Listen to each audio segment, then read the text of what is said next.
There is no need to worry about where you are. There is no need to worry about what year it is.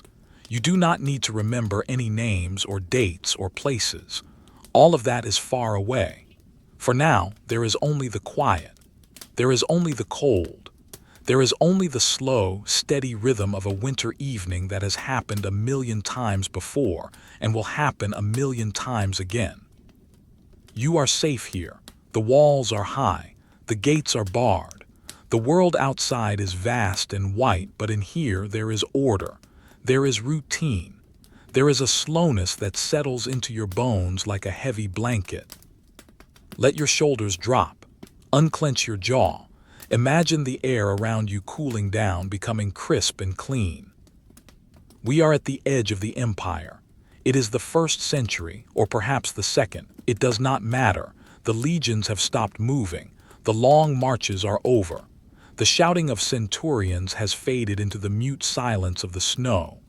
This is the winter season, the time of the Hiberna, the winter quarters, a time of waiting, a time of doing very little. Imagine you are standing on the edge of a Roman rampart. It is not a place of danger tonight.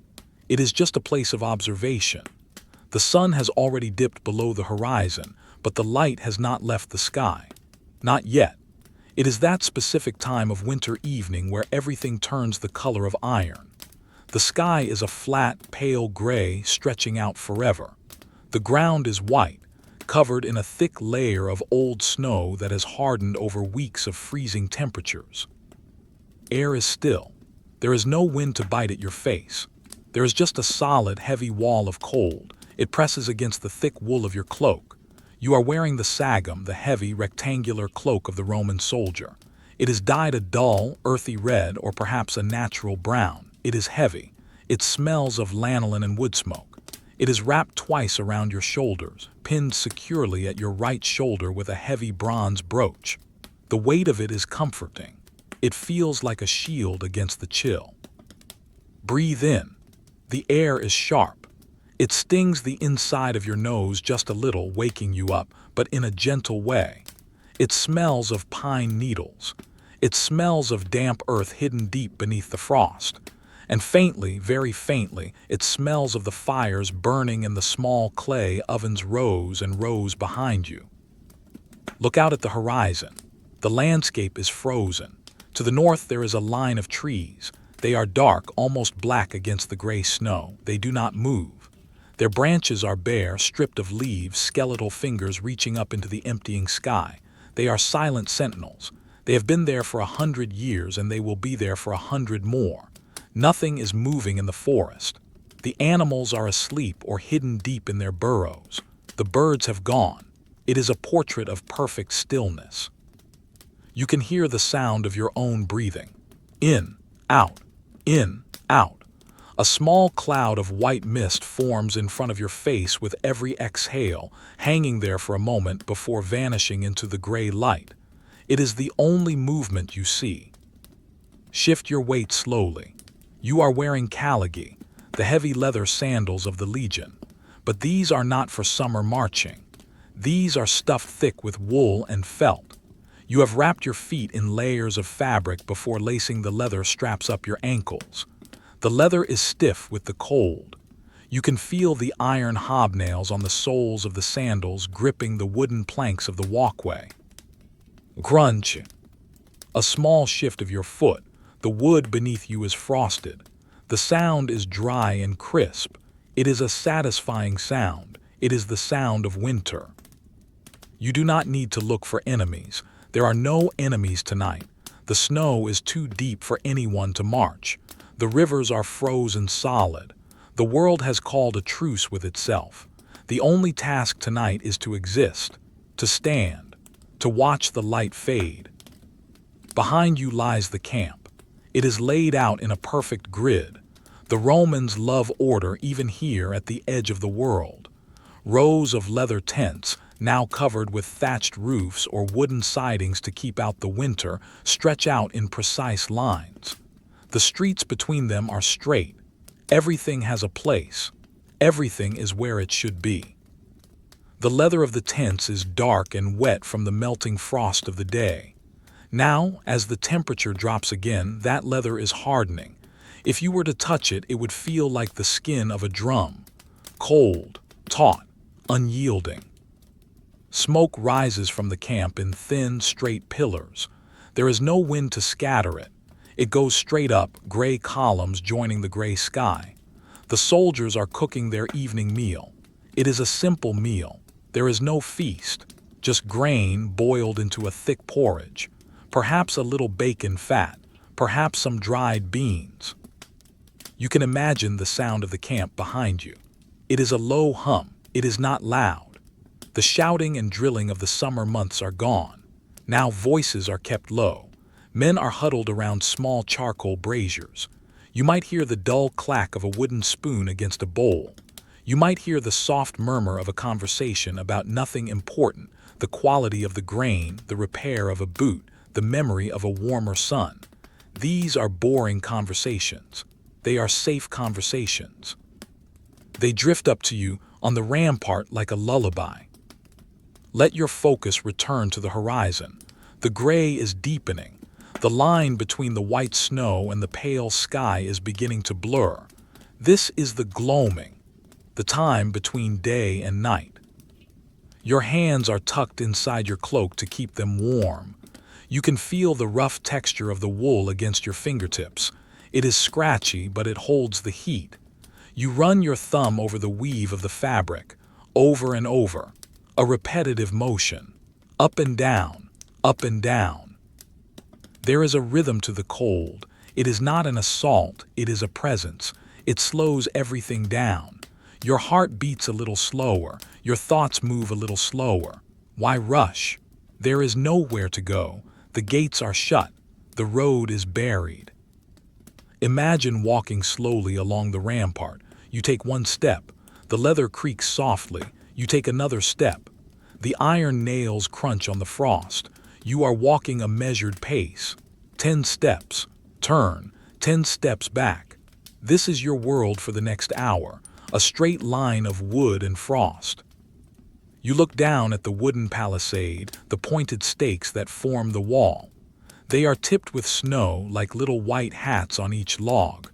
The wood is dark, soaked with moisture, ancient and solid. It smells of wet timber. It is a grounding smell. Far in the distance, a dog barks, once, twice. Then silence returns. The silence is heavier now. It rushes back in to fill the space the sound left behind. In the camp below, a lantern is lit. A small, orange point of light appears in the grid of shadows. It flickers. It is an oil lamp, a simple clay bowl with a floating wick. The flame is small, struggling against the vastness of the winter night, but it is steady. It casts a warm, amber glow on the side of a leather tent. You watch the light. It does not move. It just glows. You think about the soldier lighting that lamp. He is moving slowly. He strikes the flint. He nurtures the spark. He pours the olive oil which flows thickly in the cold. He trims the wick. It is a task he has done 1,000 times. There is no surprise in it. There is no excitement, just the simple mechanics of creating light. Your armor feels heavy on your shoulders, but you are used to it. The larica segmentata, the segmented iron plates, are cold to the touch, but you wear a padded doublet underneath. The weight pulls you down, grounding you to the earth. You feel solid, immovable, like a statue of stone and iron. The sky is turning from gray to a bruised purple. The transition is so slow you almost miss it. If you blink, nothing changes. But if you close your eyes for a minute and open them again, the world is a shade darker. The trees in the distance are losing their definition. They are becoming just a dark shape, a heavy brushstroke of ink against the snow. You are tired. It is a good kind of tired, the kind that comes from fresh air and doing simple work. Your eyelids feel heavy. The cold air feels like a cool cloth placed over your forehead. There is nothing to figure out here. No puzzles to solve. No strategies to plan. The empire is at rest. The emperor is thousands of miles away in Rome, perhaps walking through a marble hallway or sleeping in a warm bed. But that is another world. Your world is here. Wood, snow, wool, iron. Listen to the wind starting to pick up. Just a whisper. It rustles the dry, dead grass that pokes out through the snow near the base of the wall. SHHH. SHHH. It sounds like the earth is hushing itself to sleep. You lean against a wooden post. The wood is rough against your back. You look up. The first star has appeared. It is faint, a tiny pinprick of white in the purple sky. It is the evening star, the star of Venus, or perhaps Mars. It watches you, unblinking. It is the same star that shines over the deserts of Egypt and the hills of Greece, but here in the north it looks colder, sharper. You take a deep breath, filling your lungs with the icy air. You hold it for a moment. Then you release it, watching the steam escape your lips. Down in the camp, the smells of dinner are stronger now. The porridge is ready. The men are sitting on their packs, dipping hard bread into the bowls. They are tired too. They are chewing slowly. There is no need to talk. The chewing is rhythmic. The swallowing is warm. The food settles heavy in their stomachs, bringing a wave of drowsiness. You can imagine the texture of the bread. It is hard, baked days ago. It takes effort to chew. But when it is soaked in the warm stew, it becomes soft. It tastes of grain and salt. It is simple fuel for a simple life. The darkness is winning now. The purple is fading into a deep, rich blue. The snow on the ground seems to glow with its own internal light, reflecting the last of the day. The shadows stretch out, long and distorted, reaching across the white ground like dark fingers. You adjust your belt, the leather creaks. The metal buckle clinks softly against your armor. These are the sounds of your life, metal on metal, leather on leather. They are the sounds of safety. As long as you hear them, you know you are geared. You are prepared. You are part of the machine. A snowflake falls, then another. They drift down lazily, spinning in slow circles. They are large, fluffy flakes. They land on your woolen cloak and do not melt. They sit there, tiny, perfect geometric shapes, white against the red dye. You watch one land on your arm, you study it. The intricate pattern, the delicate structure. It is a tiny miracle of ice, here for a second and then gone. More snow begins to fall. It softens the world even more. It dampens the sound. The distant dog stops barking. The murmurs from the tents become muffled. It is as if the world is being wrapped in cotton. You are witnessing the arrival of the true night. The transition is almost complete. The day is done. The duties are done. All that is left is the waiting, the standing, the breathing. You feel a sense of calm wash over you. There is no place you would rather be than here, inside this heavy cloak, watching the snow fall on a silent empire. The cold is not an enemy. It is a blanket it preserves. It keeps everything still. Focus on the sensation of your feet on the ground. You are rooted. You are steady. You are a sentinel of the winter. The light continues to fade. The blue turns to black. The orange lamps in the camp burn brighter in contrast. They are like stars fallen to earth. This is the life of the Winter Legion. Days of gray, nights of black, the slow, comforting cycle of the seasons. There is no rush to spring. Spring will come when it comes. For now, there is only this moment, this breath, this snowflake. Leave the wall behind. The rampart with its view of the infinite gray horizon is no longer your concern. Someone else has taken your place. You have nodded to them, a slight dip of the chin, nothing more, and they have stepped up onto the frost-covered plank. You have stepped down. Your duty for the watch is over. Now begins the time of the interior, the time of the camp. Turn your back to the wind. Step carefully down the wooden ladder. The rungs are slick with ice. You grip the rough-hewn wood with your gloved hands. It feels solid. secure. Down you go, descending from the open sky into the sheltered grid of the Legion. You are walking along the Via Sagularis, the interval road that runs just inside the walls. The ground here is packed hard. Thousands of feet have walked this path, compressing the mud and snow into a surface as hard as stone. Your hobnails click against hidden pebbles. Click, scrape, crunch. The wind is blocked here. The high walls protect the tents. The air is still freezing, but it is a still cold. It hangs heavy between the rows of leather tents. It smells of wet straw and wood smoke. It is the smell of a dormant army. Walk slowly down the street. To your left and to your right, the tents repeat endlessly. They are identical. Heavy leather panels stitched together, stretched over wooden frames. They are dark, like sleeping beasts huddled together for warmth. There are no lights showing through the thick hide. The camp is a city of shadows. You know exactly where you are going. You could find your tent with your eyes closed. It is the third tent in the second row of the fourth cohort, or perhaps the fifth. It does not matter. Your feet know the way. There is comfort in this grid. You are never lost.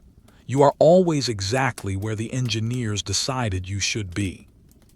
Stop in front of a tent. It looks like all the others, but this one is yours. This is your contubernium, your unit, your home. 8 men live here. 8 men share this small space of canvas and leather. Reach out and touch the flap of the tent. The leather is stiff with cold. It is thick like the hide of a bull. You push it aside. It creates a heavy rustling sound like dry leaves dragging on stone. You duck your head low. You step inside. The drop in light is instant. Outside there was the ambient glow of the snow and the stars. Inside it is dim, but it is warmer. The air inside is thick. It holds the body heat of your messmates. It holds the heat of a small charcoal brazier sitting in the center of the dirt floor. Let the flap fall shut behind you. The wind is cut off completely. The silence changes texture. It becomes intimate, close. You stand for a moment, letting your eyes adjust to the gloom. The only light comes from the brazier. The coals are glowing a dull, pulsing red. Ash covers them, softening the light. Occasionally, a small blue flame dances on top of a coal, flickers and vanishes. It is a hypnotic light. It does not illuminate the corners of the tent. It only lights the hands and faces of the men sitting near it. You are safe in here. The world outside, the snow, the trees, the barbarians who may or may not exist, is gone. Here, there is only the routine of the evening. You unfasten your cloak. Your fingers are clumsy with the cold, fumbling with the bronze fibula pin at your shoulder. Finally, it clicks open. You pull the heavy wool from your shoulders. It slides off, a great weight removed. You fold it carefully, always carefully. You place it on your bedding, a pile of straw covered with a rough blanket. Sit down. You do not sit on a chair. There are no chairs here. You sit on your pack or a low wooden stool or simply on the ground near the brazier. The ground is covered in straw mats. They are dry and scratchy, but they keep the damp of the earth away from your legs. Stretch your hands out toward the coals. You can feel the heat radiating outward. It is a gentle heat. It tingles in your fingertips as the blood begins to flow back into them. You turn your hands over, palms up, palms down. You watch the red glow reflect on your skin. Look around the tent. It is crowded but organized. Everything hangs from the wooden frame. Belts, scabbards, helmets, cooking pots. They hang in silhouettes, swaying slightly when someone moves. They cast long, dancing shadows against the leather walls. Your messmates are here, but there is no loud talking, no gambling tonight. Everyone is tired. The winter has seeped into the mood of the camp. One man is lying on his back, eyes closed, hands folded on his chest. He is breathing deeply, a slow, rhythmic rasping sound. In, out, In, out, he is already asleep. Another man sits across from you. He is mending a tunic. He holds a bone needle in one hand and a coarse thread in the other. He pushes the needle through the wool. It takes effort. The fabric is thick. He pulls the thread through. Swish. He pauses. He pushes the needle again. He does not look up at you. He is lost in the task. It is a task that needs no thought, just the motion. Push, pull, push, pull. You have a task too. It is the eternal task of the legionary. You reach for your helmet, the Gallia. It sits by your knees. It is made of iron and bronze. It is heavy. You pick it up. The metal is cold, but it warms quickly in your hands. You run your finger along the cheek guard. You trace the curve of the neck guard. In this climate, moisture is the enemy. Rust is the enemy.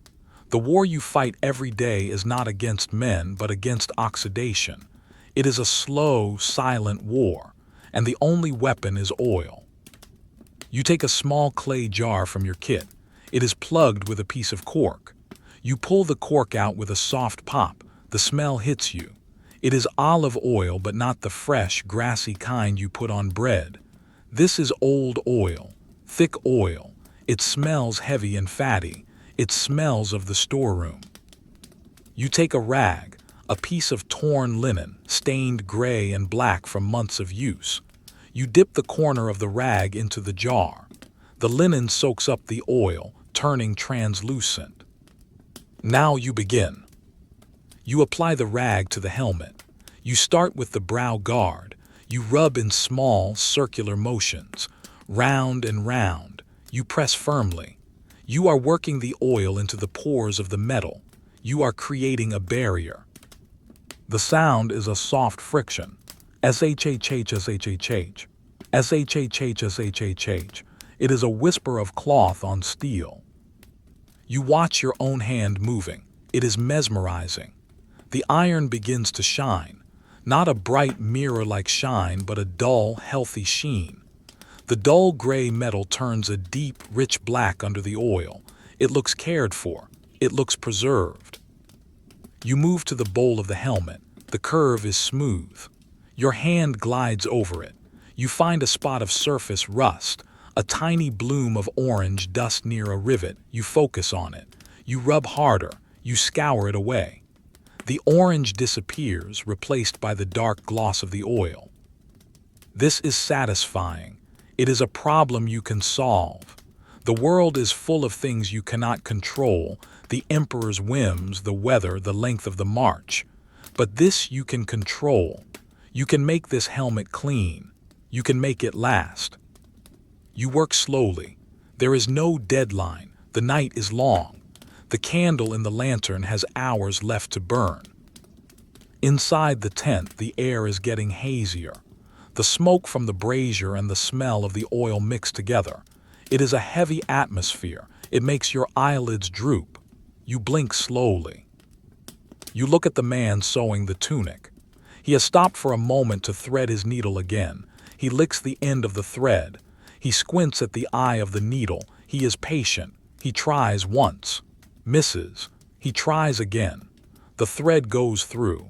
He nods to himself, a tiny motion, and resumes his stitching. The rhythm of the tent is a collective breath. Everyone is moving at the same slow speed. You put down the helmet. It is finished. It sits on the straw mat, gleaming dully in the red light. It looks heavy and purposeful. Now you pick up your belt, the Baltius. It is heavy leather studded with bronze plates. It jingles softly as you lift it. Chink, chink. The sound is muffled by the small space. You inspect the leather. It is stiff. The cold dries it out, makes it brittle. It needs care too. You dip your rag again. You rub the oil into the leather straps. You watch the leather darken as it drinks the oil. It becomes supple again. You work the oil into the holes where the buckle pin goes. You work it into the stitching. You are restoring the flexibility. You are keeping the gear alive. Outside the tent, you hear the heavy tread of a patrol passing by. Crunch, crunch, crunch, crunch. The footsteps are slow, measured. They get louder as they approach your tent and then fade away as they move down the line. You listen until they are gone completely. You are glad you are not out there. You are glad to be inside with the smell of oil and the warmth of the coals. You shift your weight on the stool. Your bones are tired. A pleasant ache settles into your legs. It is the feeling of a body that has worked and is now at rest. You look at the brazier again. The coals have shifted. The heat is steady. A small piece of charcoal cracks with a sharp snap, sending a tiny shower of sparks up into the air. They float for a second like fireflies and then go dark. You take a sip of water from your canteen. The water is cold.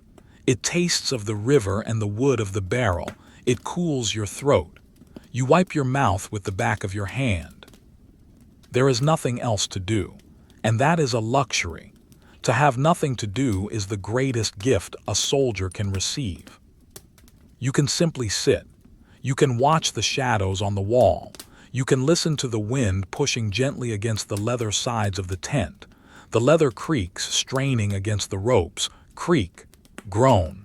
It sounds like the rigging of a ship at sea. But you are not at sea. You are anchored to the earth. You let your mind drift. You are not thinking about the past. You are not thinking about the future. You are just here, in the amber light. Your hands are greasy with oil. You wipe them on a dry part of the rag. The feeling of the oil is slippery and smooth. It makes your skin feel soft despite the cold. You decide to check your sandals, the caligy. You pull one close to you. You inspect the hobnails on the sole. They are iron studs driven into the leather. They are your grip. They are your connection to the road. You run your thumb over the points. They are worn down but still sharp enough. They are good. You check the laces. Leather thongs, they are intact. You give them a little tug to be sure they hold. Everything is in order. Everything is ready. But readiness is for tomorrow. Tonight is for rest. The man who was sewing bites the thread to cut it. He puts the needle away in a small wooden case. He shakes out the tunic. He folds it. He places it under his head as a pillow. He lies down. He pulls his blanket up to his chin. He sighs. A long, exhaling sigh that says, enough. Now there are two men sleeping. The rhythm of the room slows down even more. The breathing becomes the dominant sound. You look at the lamp flame again. It is smaller now. The oil is burning low. Soon someone will have to pinch it out or pour more oil. But not yet. For now it is enough light to stare at. You find yourself staring at a single knot in the wooden pole that holds up the center of the tent. It is a dark swirl in the wood.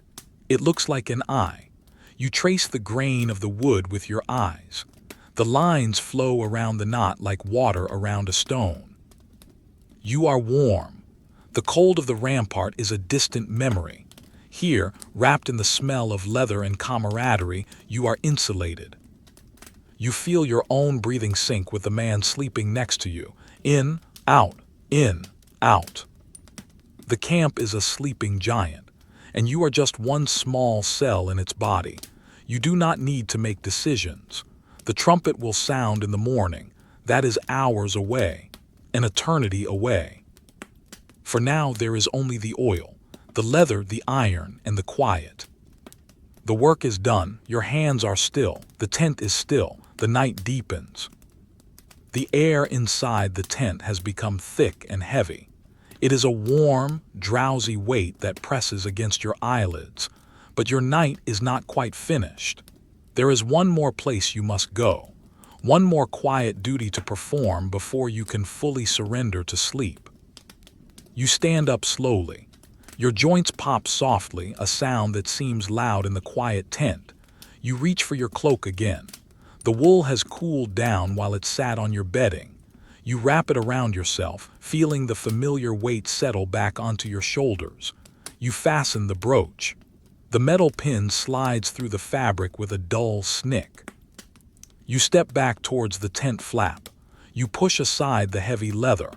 The cold air is waiting for you. It rushes in to meet you, crisp and biting. You step out. You let the flap fall back into place, sealing the warmth and the sleeping men inside. You are back in the Via Sagularis.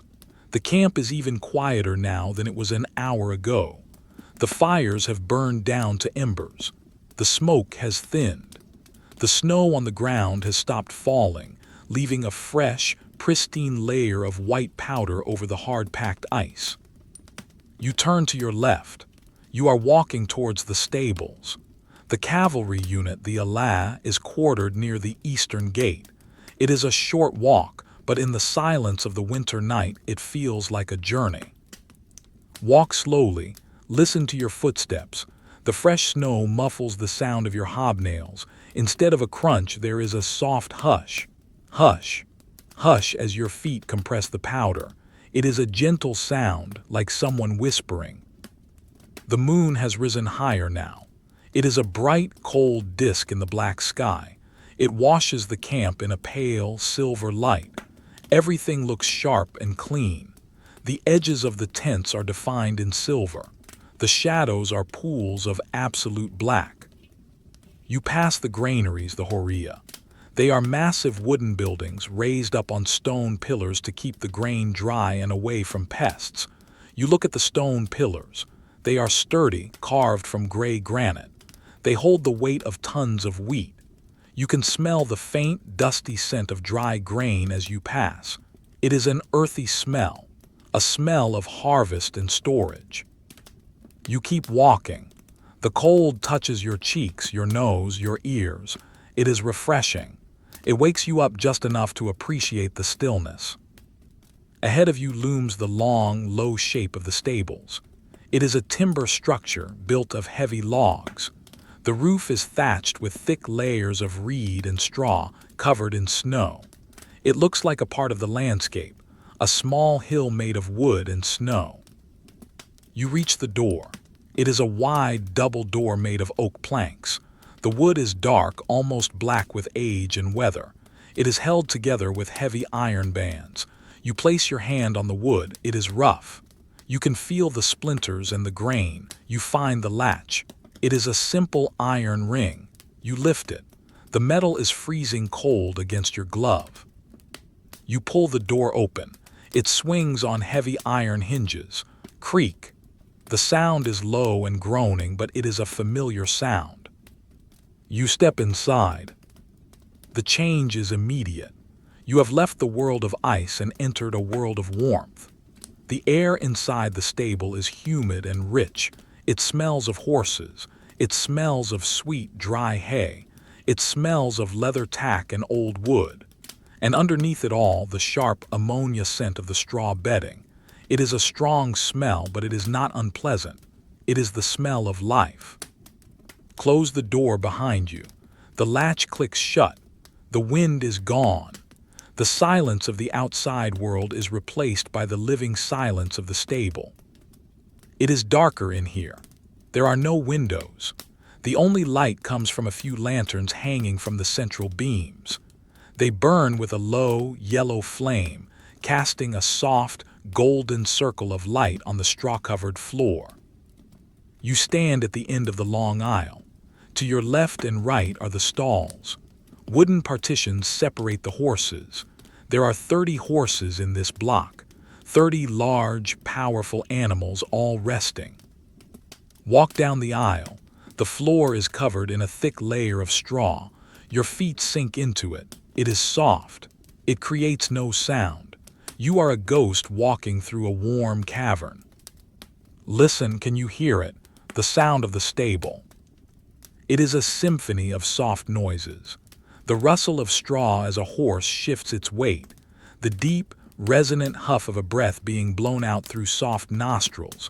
The rhythmic crunch, crunch, crunch of a horse chewing hay. The occasional clomp of a hoof on the wooden floorboards beneath the straw. It is a peaceful sound. It is a sound that says everything is safe, everything is calm. You approach the first stall on your left. A large bay mare stands there. Her head is low. Her eyes are half closed. She is dozing. She senses you, but she does not startle. She knows your smell. She knows the sound of your walk. She turns her head slightly towards you. Her large, dark eye reflects the lantern light. It looks like a pool of dark water. You reach out a hand, you touch her neck. Her coat is thick, grown out for the winter. It feels plush like velvet. Beneath the fur, her skin is warm, radiantly warm. You can feel the heat seeping into your cold hand. You can feel the slow, steady pulse of blood in her neck. Thump, thump, thump. You run your hand down her shoulder. She leans into your touch. She lets out a long sigh, her nostrils fluttering. Phrrrbbt. The sound vibrates in the air. You move on. You walk further down the line. The air here is probably 10 degrees warmer than outside. The body heat of the animals is trapped by the thatched roof and the wooden walls. It is a cozy warmth. It feels safe. It feels like a burrow. You stop at a post. Hanging there is a hay net. It is a mesh bag made of rope stuffed full of dried grass. You check it. It is still half full. You pull a strand of hay out. It is dry and brittle. It smells of the summer sun. It smells of a meadow that existed months ago, preserved here in the winter dark. You twist the stalk of grass in your fingers. It breaks with a tiny snap. You check the water bucket. It is a wooden bucket bound with iron hoops. The water is still liquid. It has not frozen in here. You dip your finger in. It is cool but not icy. You watch the ripples spread out from your finger, hitting the sides of the bucket and bouncing back. The routine here is simple. Walk the line, check the horses, check the hay, check the water. There is no urgency. The horses are content. They are not asking for anything. They are just existing. You come to a gray gelding further down. He is awake. He is chewing. You watch him. His jaw moves in a slow, circular motion. Grind, grind, grind. It is a hypnotic movement. He reaches into the manger, grabs a mouthful of hay with his lips and pulls it in. Rustle. Then the chewing begins again. There is something deeply soothing about watching an animal eat. It is a primal activity. It requires no thought. It is just the simple act of sustaining life. You watch the muscles in his jaw flex. You watch his ears swivel, tracking a tiny sound in the loft above, perhaps a mouse, perhaps just the settling of the building. You lean your back against the wooden partition. The wood is polished smooth by years of horses rubbing against it. It feels solid against your spine. You cross your arms. You just stand there. There is no need to move. There is no need to speak. You are sharing the space with these creatures. They accept you. You are part of the herd tonight. Look up at the ceiling. The rafters are heavy oak beams darkened by smoke and age. They disappear into the shadows of the roof. Cobwebs hang in the corners, draped like fine gray lace. They sway gently in the rising heat. Dust motes dance in the shaft of light from the lantern. They float, suspended in the air, drifting slowly up and down. Millions of tiny particles turning in the golden light. You close your eyes for a moment. You focus entirely on the sound. The breathing, the chewing, the shifting of straw. It is a white noise of comfort. It drowns out any thoughts of the cold outside. It drowns out any thoughts of the legion, of the march, of the drill. Here, there is only the biological rhythm of rest. You open your eyes. You see a brush sitting on a ledge. A curry comb. It is made of wood and stiff bristles. You pick it up. The handle is worn smooth by thousands of hands before yours. It fits perfectly in your palm. You step into the stall with the gray horse. He does not move. He keeps chewing. You place the brush on his shoulder. You begin to groom him, not because he needs it, but because it is a calming action. You move the brush in long, sweeping strokes. Swish, swish, swish from the neck down the shoulder along the flank. Dust rises in small puffs. The horse leans against you. He enjoys the scratching. The repetitive motion is meditative. Your arm moves back and forth, back and forth. You feel the texture of the hair. You feel the hard muscle beneath. You feel the warmth radiating through your clothes. Swish and swish and swish. It is a language of touch. You are communicating safety to the horse, and he is communicating peace back to you. You work your way down his back. You reach the hindquarters, you brush carefully. The dust floats away into the darkness. The horse stops chewing for a moment. He lowers his head even further. His lower lip droops. He is falling asleep standing up. You stop brushing. You pat his neck. A solid, firm pat. Thud, thud. He lets out a deep breath, shifting his weight to his other back leg. You step out of the stall. You hang the brush back on the ledge. You continue your walk to the end of the stable. At the far end, there is a pile of fresh straw bales. They are stacked like bricks. You walk over to them. You sit down on one of the bales. The straw prickles against your legs, but the bale is solid. It makes a good seat.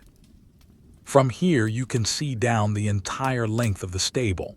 The 2 rows of horses, the line of lanterns, the golden haze. It is a perfect perspective, a study in perspective and shadow. You rest your elbows on your knees. You lace your fingers together. You stare at the flame of the nearest lantern. It is enclosed in a horn pane, shielding it from the dust. The light is diffused, soft and buttery. You think about the wood of this building, trees cut down from the nearby forest, hewn by the axes of the legionaries, dragged here by oxen, lifted into place, notched together without nails. It is a structure built to last the winter, maybe 2 winters. Then it will be dismantled or burned or left to rot as the legion moves on. But for now, it is permanent. It is a fortress against the snow. You listen to the wind outside. It picks up slightly, whistling around the eaves of the roof. Woo-oh, woo-oh. It sounds distant, weak. It cannot get in here. The walls are too thick.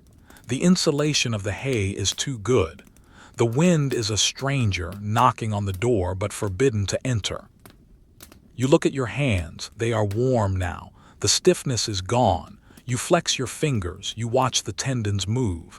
You are alive. You are warm. You are fed. You are rested. In the grand scheme of history, this is a victory. To be warm and safe on a winter night is the only victory that matters. A mouse scurries across the rafter above you. You see a tiny blur of movement, a small shadow darting from one beam to another. It pauses. It twitches its nose. Then it vanishes into the thatch. Even the smallest creatures are safe here tonight. You take a deep breath. The air is so rich with the scent of hay that you can almost taste it. It tastes sweet, wholesome. You feel your heartbeat slowing down even further. It matches the slow rhythm of the stable. Thump, thump, crunch, crunch, swish, swish. Time stretches out. There is no clock here. There is no water clock, no sundial. The only measure of time is the burning down of the oil in the lamps and the slow digestion of the hay by the horses. You could stay here for hours, just sitting on this bale, watching, listening, and you will stay here for a while. There is no rush to go back to the tent. The tent will be there. The bed will be there. For now, you are the guardian of the sleep of horses. You watch a small spider lowering itself on a single thread of silk near the lamp. It spins slowly. Down, down, down. It glimmers like a jewel in the light. It stops. It climbs back up. Up, up, up. A tiny, pointless journey. A beautiful, silent journey. The gray horse sighs again. A long, shuddering exhale that seems to release all the tension in the building. The silence settles back in, heavier than before, thicker. It wraps around you like a heavy woolen blanket. You lean your head back against the log wall behind you. You stare up into the darkness of the roof. You are floating in the warmth, floating in the smell of hay, floating in the peace of the winter quarters. The stable breathes around you. a living, warm wooden lung. In, out, in, out. You leave the warmth of the stable behind. The heavy wooden door closes with a soft, final thud. You are back in the open air. The cold hits you instantly, but it is different now. You are carrying the memory of the stable's warmth in your bones. The cold does not sting as much. It feels fresh. It feels like waking up from a short nap. You turn your face to the sky. The moon has moved. It is higher now, smaller and brighter. It hangs directly overhead, a lantern of ice illuminating the frozen world. The stars are brilliant. Without the lights of a city, without the smoke of industry, the Milky Way is a river of diamond dust spilled across the black velvet of the heavens. You can see the constellations, the hunter, the bull. They are sharp and clear. They watch the camp in silence. You begin to walk again.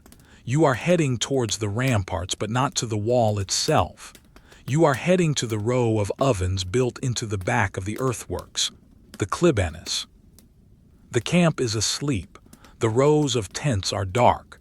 The only sound is the wind, which has picked up a little, whispering through the ropes and the canvas. Wish, wish. It is a lonely sound, but you are not lonely. You are part of this sleeping city. You walk down the Via Principalis, the main street of the camp. It is wide and empty. Your shadow stretches out long and thin on the snow, moving with you. The snow here is packed down hard, almost like marble. Your boots find a rhythm on the ice. Step, slide, step, slide. Ahead you see a glow. It is not the flickering light of a campfire. It is a steady, deep orange light emanating from a low shelter. Smoke pours from a chimney, thick and white against the night sky. It smells different from the wood smoke of the tents. It smells of yeast. It smells of toasted grain. It smells of bread. You approach the shelter. It is a simple roof supported by wooden posts built against the clay bank of the rampart. Underneath, there is a row of clay ovens. They are dome-shaped like beehives. They are built of brick and mud, plastered over to hold the heat. This is the heart of the night shift. The bread must be ready for the morning. The legion runs on grain, and grain must be turned into bread. You step under the shelter. The heat washes over you. It is intense. It is a dry, baking heat that smells of flour and ash. It dries the moisture on your face instantly. There are 3 men here. They are the night bakers. They do not look up as you enter. They are lost in the rhythm of their work. They are wearing only their tunics, their sleeves rolled up to the elbows. The heat of the ovens is enough to keep them warm, even in the dead of winter. One man is working at a stone mill, a quern stone. It is 2 round stones, one sitting on top of the other. He holds a wooden handle sticking out of the top stone. He turns it. Grind, grind, grind. It is a low, gravelly sound. Stone rubbing against stone, the sound of geology being worn down. He pours a handful of wheat into the hole in the center. The grain disappears. He turns the handle. The flour spills out from the sides, a coarse, tan powder. It piles up on the cloth spread beneath the stones. Watch the motion of his arm. It is a perfect circle. Around and around, he does not speed up. He does not slow down. He is a machine of flesh and bone. The rhythm is soothing. It is the sound of sustenance. Grind, grind, grind. You move closer to the ovens. You can feel the heat radiating from the clay walls. The bricks are hot to the touch. You hold your hands out, palms open. The warmth penetrates your skin, warming the blood in your wrists. It travels up your arms, relaxing the muscles in your shoulders. Another man is at a wooden table. He is the kneader. The table is dusted with white flour. A large mound of dough sits in front of him. It is pale and soft. He pushes his hands into the dough, squish. He folds it over, flap. He pushes again, squish, push, fold, turn, push, fold, turn. It is a silent dance. His hands are strong, dusted with flour. He works the dough, stretching the gluten, making it elastic. You watch the dough transform. It starts as a sticky mess, but under his hands it becomes smooth. It becomes satin-like. It bounces back when he presses it. He takes a knife. He cuts a piece of dough. He rolls it between his palms. He shapes it into a round ball. He flattens it slightly. Now it is a loaf, a round, perfect disk of potential bread. He takes the knife again. He scores the top of the loaf. He cuts across, or perhaps 8 sections like the spokes of a wheel. This will help the soldiers break the bread later. The knife slices through the dough cleanly. The dough pulls back slightly where it was cut, opening up like a flower. He places the loaf on a long wooden paddle, a peel. He slides the peel into the open mouth of the oven. Look inside the oven. It is a cave of fire. At the back, a pile of wood has burned down to glowing red embers. The heat is visible, shimmering in the air. The floor of the oven is hot brick. He flicks his wrist. The loaf slides off the peel and lands on the hot bricks. He does it again and again. Rows of pale dough circles sitting in the dark, hot cave. He places a wooden door over the mouth of the oven to seal in the heat. Now we wait. You find a sturdy wooden crate in the corner, away from the path of the workers but close to the heat. You sit down. You lean back against a wooden post. The wood is warm. The soundscape here is different from the stable. It is the sound of industry, but a quiet, domestic industry. The grind of the mill, the thump of the dough on the table, the snap and crackle of the fire inside the ovens, the clink of a metal tool against a brick. The air is filled with flour dust. It floats in the lantern light like a dry mist. It settles on everything. It settles on the baker's eyelashes, making them look like ghosts. It settles on the floor, softening the sound of footsteps. You close your eyes and breathe in. The smell is intoxicating. It is the smell of safety. As long as there is bread baking, the Legion is alive. As long as there is bread, there is tomorrow. You listen to the fire. It breathes. It draws air in through the vents and exhales heat. It is a living thing, tamed and kept in a clay cage to serve the soldiers. You open your eyes and watch the firelight dance on the ceiling of the shelter. Shadows flicker and jump. They are frantic, but you are still. The baker opens the oven door to check the progress. A blast of hot air escapes, carrying the scent of baking crust. You can smell the sugar in the grain caramelizing. It is a rich, nutty aroma. He peers inside. He nods. He closes the door. Not yet. You look at the flour on the floor near your boots. It has formed tiny drifts like snow. But this is warm snow, edible snow. You trace a line in the flour dust with the toe of your boot. It leaves a clean, dark mark on the floor. Time passes. How much time? It doesn't matter. The night is measured in batches of bread. One batch in, one batch out. The baker moves to the oven again. He opens the door. He slides the wooden peel inside. He scoops up a loaf. He pulls it out. It has transformed. It is no longer pale and soft. It is golden brown. It is puffed up. The score marks have opened wide, revealing the lighter, fluffy bread inside. It is firm. It sounds hollow when he taps it with his knuckle. Thump, thump. A good sound, a sound of completion. He slides the finished loaves onto a cooling rack made of wicker. One by one they pile up, a mountain of hot bread. Steam rises from them, spiraling up into the cold night air. The steam smells sweet. You watch the steam. It swirls and fades. It is the spirit of the grain released by the fire. The baker takes a cloth and wipes the sweat from his forehead. He takes a drink of water from a clay jug. He looks tired but content. He looks at the pile of bread. It is a good night's work. You feel a sense of gratitude towards these men. While the rest of the camp sleeps, they are here, fighting the cold with fire, fighting hunger with grain. They are the engine that keeps the empire moving. The warmth of the oven room has made you sleepy again. Your eyelids feel heavy like they are made of lead. The rhythmic grinding of the millstone is a lullaby. Grind, grind, grind. It is a monotonous sound, a boring sound, a perfect sound. You stare at the glowing embers in the ash pit beneath the oven. They pulse slowly, red to black, red to black. They look like the heartbeat of the earth.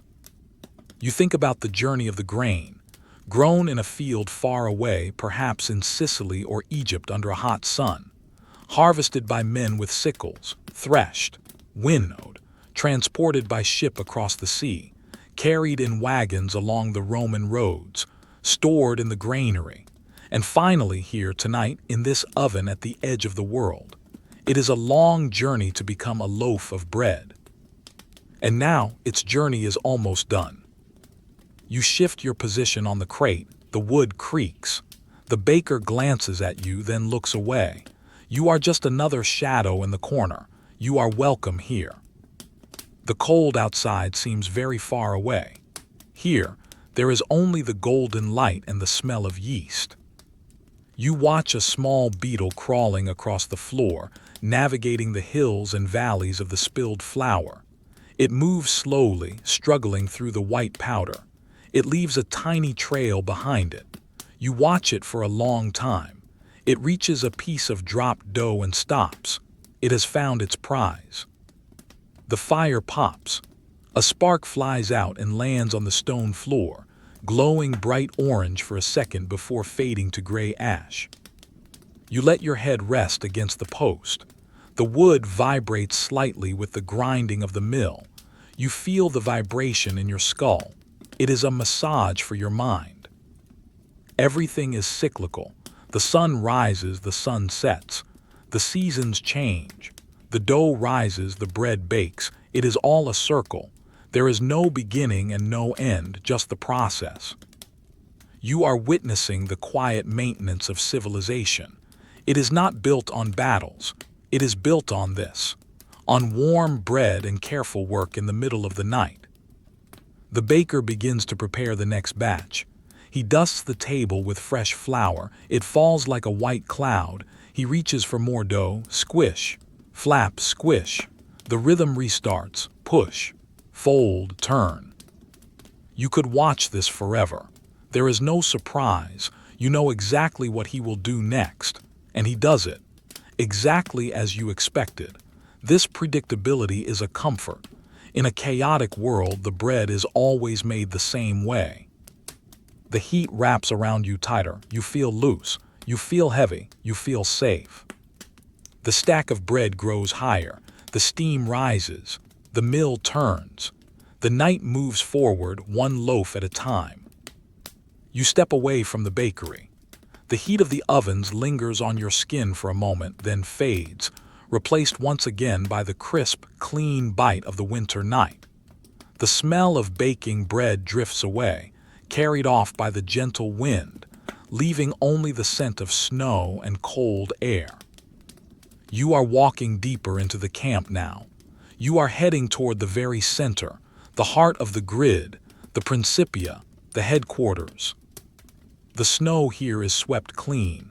The path is wide and straight.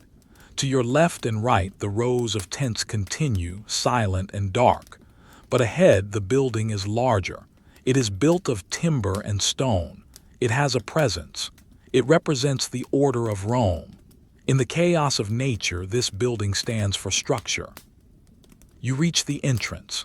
There are guards here standing perfectly still, wrapped in thick cloaks, their breath rising in slow white plumes. They do not stop you. You belong here. You walk past them into the courtyard and then through a smaller door to the side. You enter the tabularium, the records office.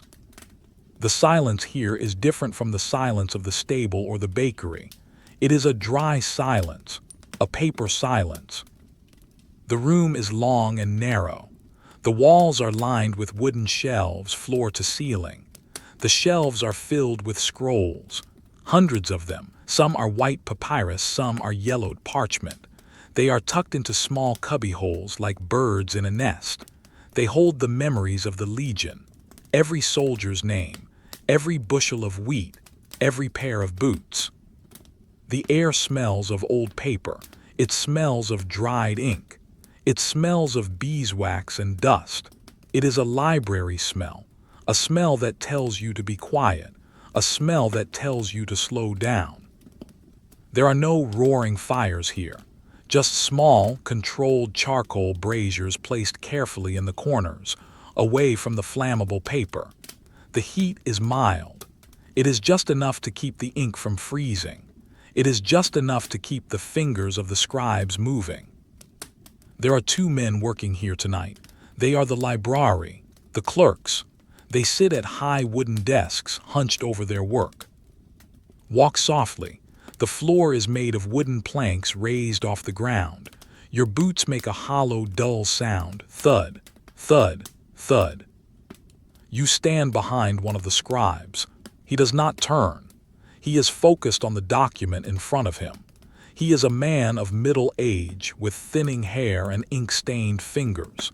He wears a heavy woolen tunic. Watch his hand. He holds a calamus, a reed pen. It is sharpened to a fine point. Beside him sits a small ink pot made of horn. The ink is black, made from soot and gum. He dips the pen. Dip. He taps the excess ink against the side of the pot. Tap, tap. He brings the pen to the papyrus. Listen to the sound of the writing. Scritch, scratch, scritch. It is a dry, scratching sound. The reed drags across the textured fibers of the plant paper. It is a rhythmic sound, like a tiny insect burrowing in wood. He is writing a list. It is an inventory list. It is not a poem. It is not a battle order. It is a list of supplies. Tunics, woolen, 50. Sandals, repaired, 20. Oil jars, 10. He forms the letters with care. The Roman cursive script flows from the pen. Vertical lines, sweeping curves. He connects the letters. He lifts the pen. He dips it again. Dip, tap, scratch. There is something deeply satisfying about watching a list being made. It is the process of creating order out of chaos. The world is full of things, scattered and messy. But here, on this piece of papyrus, everything is accounted for. Everything has a number. Everything has a place. You watch the ink dry. It glistens, wet and shiny for a few seconds. Then, as the air touches it, it turns matte. It becomes permanent, a record that will last for centuries, or perhaps just until spring. It doesn't matter. For now, it is true. The scribe pauses. He reaches for a small shaker of sand. He sprinkles fine sand over the wet ink to dry it faster.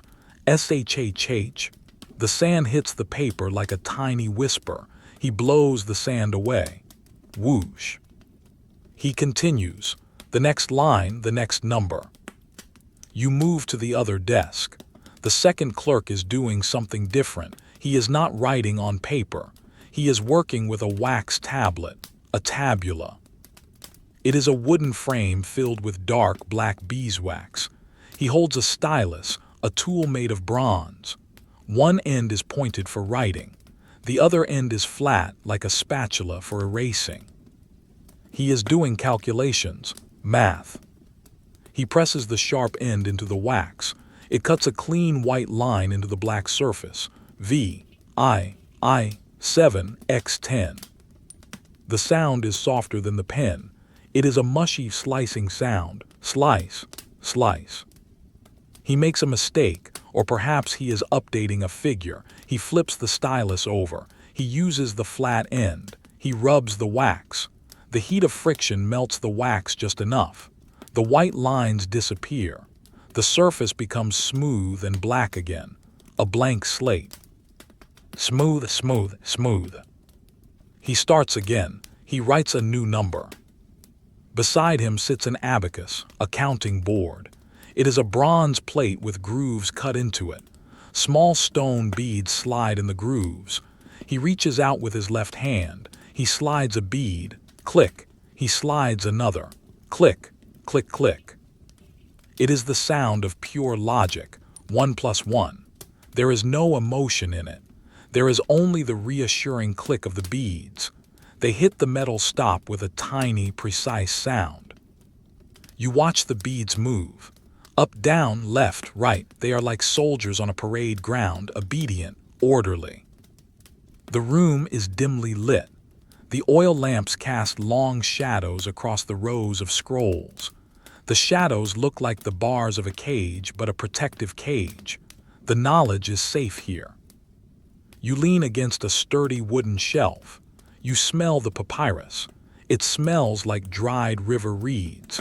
It smells like the Nile, thousands of miles away. It is a dry, dusty scent that tickles the back of your throat. You look at a scroll tucked into a pigeonhole near your head. The end is tagged with a small piece of wood. It says Grain Report November. You do not need to read it. You know what is inside. Numbers, totals, signatures. It is boring. Wonderfully, beautifully boring. The wind outside rattles the wooden shutters on the high windows. Rattle, rattle, but inside the air is still. Dust motes float in the beam of the lamp. They move slower here than in the stable. The air is stiller.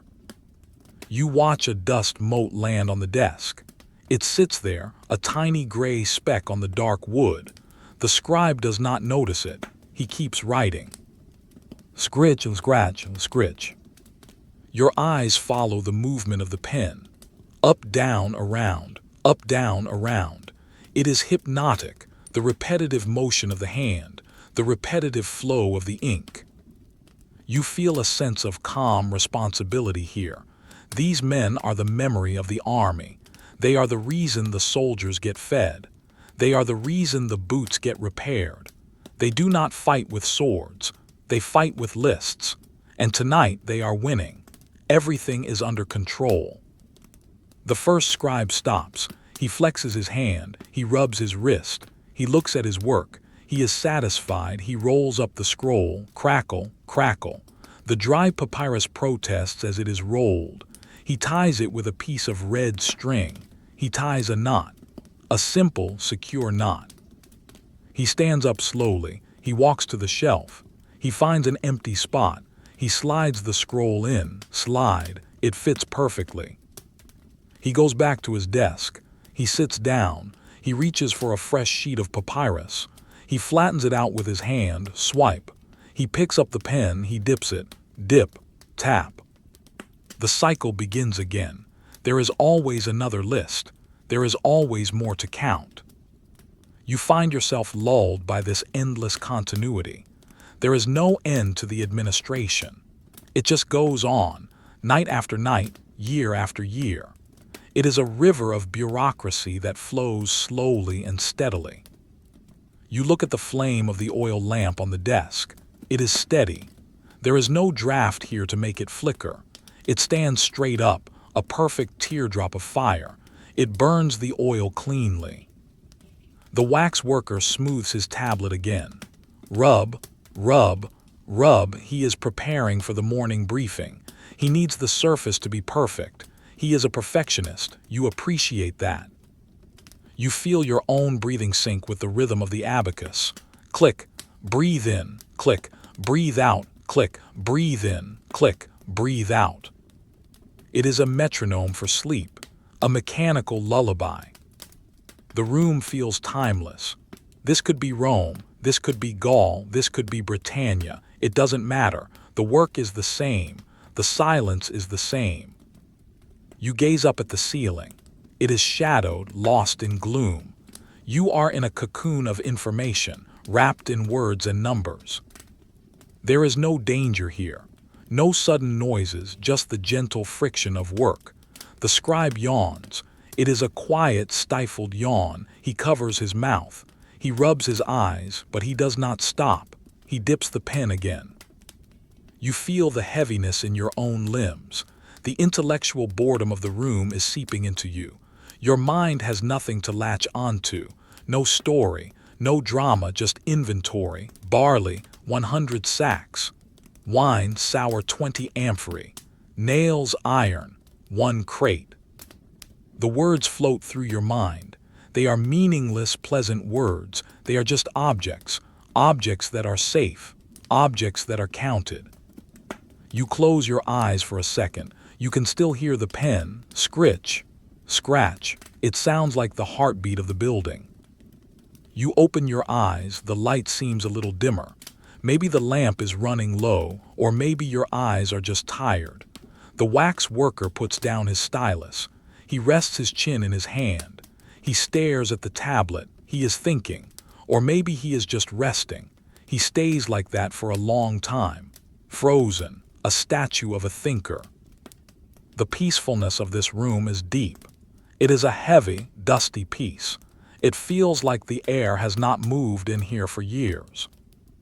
You take one last look at the shelves, the rows and rows of scrolls, the history of the winter, silent, waiting. You are ready to leave them to their work. They do not need you. They only need their ink and their numbers. You step back towards the door. Your boots make no sound now. You are moving slower. You put your hand on the door frame. The wood is smooth. You look back one last time. The scribe dips his pen. Dip. The work continues. The counting continues. The silence holds. Everything is in order. You step out of the records office. The dry smell of papyrus and old ink fades immediately, replaced once again by the sharp, clean air of the winter night. You are becoming used to this transition now. The shift from inside to outside, from warm to cold. It is the rhythm of your walk. The camp is deeper in sleep than before. The moon has moved further across the sky, casting long, slanted shadows against the snow. The silence is profound. It is not just the absence of noise. It is a heavy presence that fills the spaces between the tents. You walk down a side street. The snow here is undisturbed, a perfect white sheet. You leave a trail of footprints behind you. Crunch, crunch, crunch. You do not look back at them. You look forward. Ahead of you, a low building sits apart from the barracks. It is built of stone and brick, sturdier than the tents. From the roof, white clouds of steam rise up into the night air. They billow softly, glowing in the moonlight before vanishing into the cold. It looks like the building is breathing. This is the thermi, the bathhouse. Even here, at the edge of the empire in the middle of winter, the Legion brings its civilization with it.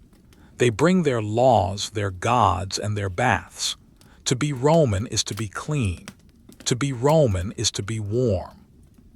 You approach the entrance. There is no door, just a heavy curtain of thick wool to keep the heat in. You push it aside. It is heavy and damp. You step inside. The first thing you notice is the sound, or rather the change in sound. The world outside was deadened by snow. In here everything echoes. The walls are plastered stone.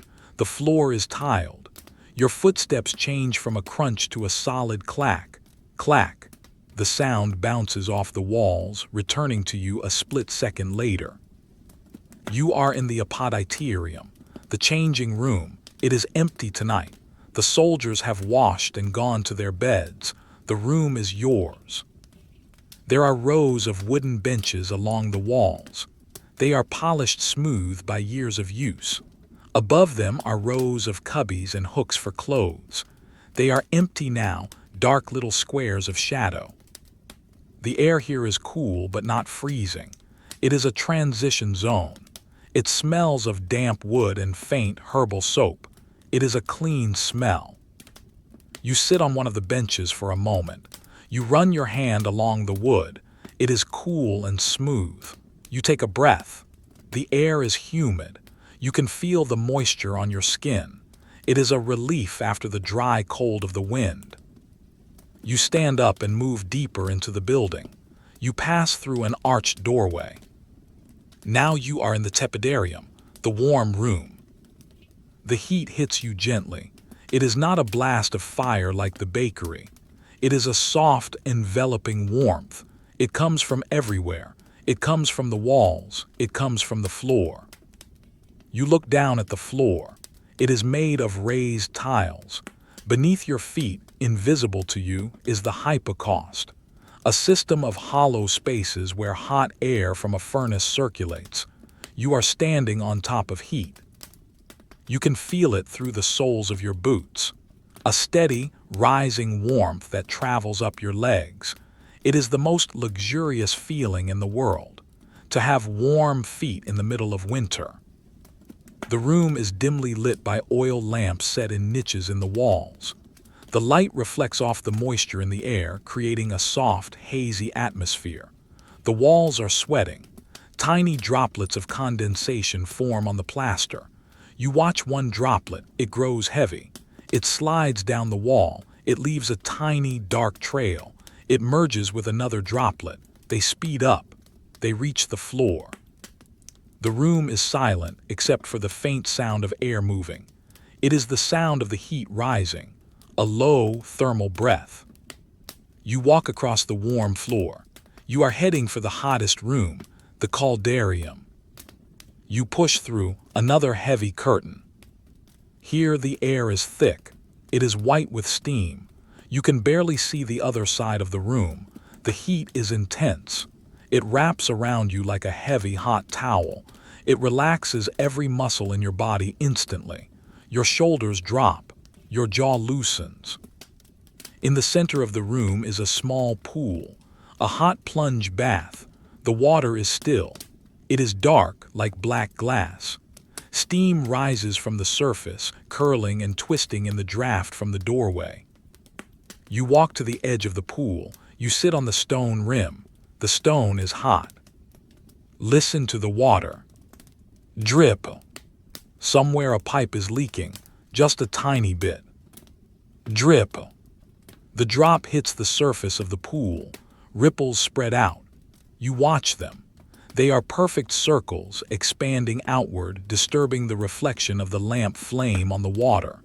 They hit the edge of the pool and bounce back, crisscrossing, creating a complex pattern of interference. Drip. The sound is loud in the echo chamber of the stone room. It is a musical note, a pure, liquid tone.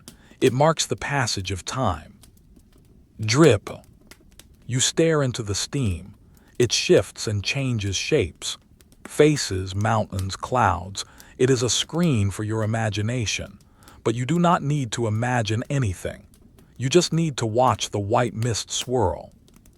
The smell here is different. It smells of wet stone. It smells of minerals, sulfur and iron from the spring water. It is an ancient smell. It smells like the inside of the earth.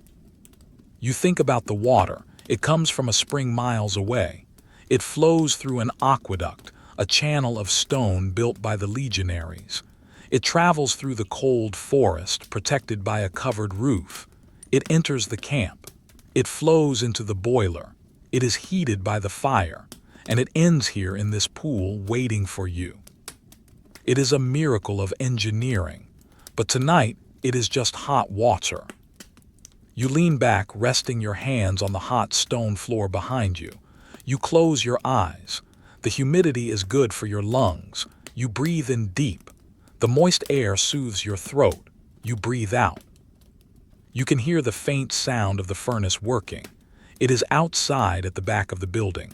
A low rumble, the sound of fire eating wood. Someone is out there, a stoker, feeding logs into the mouth of the furnace. He is keeping the floor warm. He is keeping the water hot. You do not see him. You only feel the result of his work. The connection between the fire outside and the warmth inside is invisible, but you feel it. Drip. The rhythm continues. It slows down your heartbeat. You match your breath to the drip. Drop falls. Breathe out. Silence. Breathe in. Drop falls. Breathe out. The condensation on the ceiling gathers. A drop falls from the roof and lands on the floor near you. Splat. A tiny sound. A wet sound. You open your eyes and look at the floor tiles. They are arranged in a herringbone pattern. Zigzag, zigzag. You trace the lines with your eyes. The pattern repeats endlessly. It is orderly. It is logical. The steam thins for a moment and you see a bronze strigil hanging on the wall.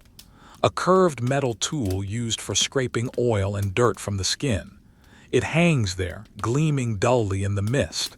It is a tool of care, a tool of routine. You feel heavy. The heat has soaked into your clothes, into your armor. You feel like you are melting slightly, merging with the stone bench. There is no rush to leave. The bathhouse is open all night. The heat does not stop. As long as the empire stands, the fire burns and the water flows. You dip your hand into the water, just your fingers. The water is hot. It stings for a second, then feels wonderful. You swirl your fingers. You create a small whirlpool. You watch it spin, round and round. The water is silky. You pull your hand out. Water drips from your fingertips. Drip, drip, drip. You have joined the rhythm of the room. You dry your hand on your cloak. The solitude here is complete.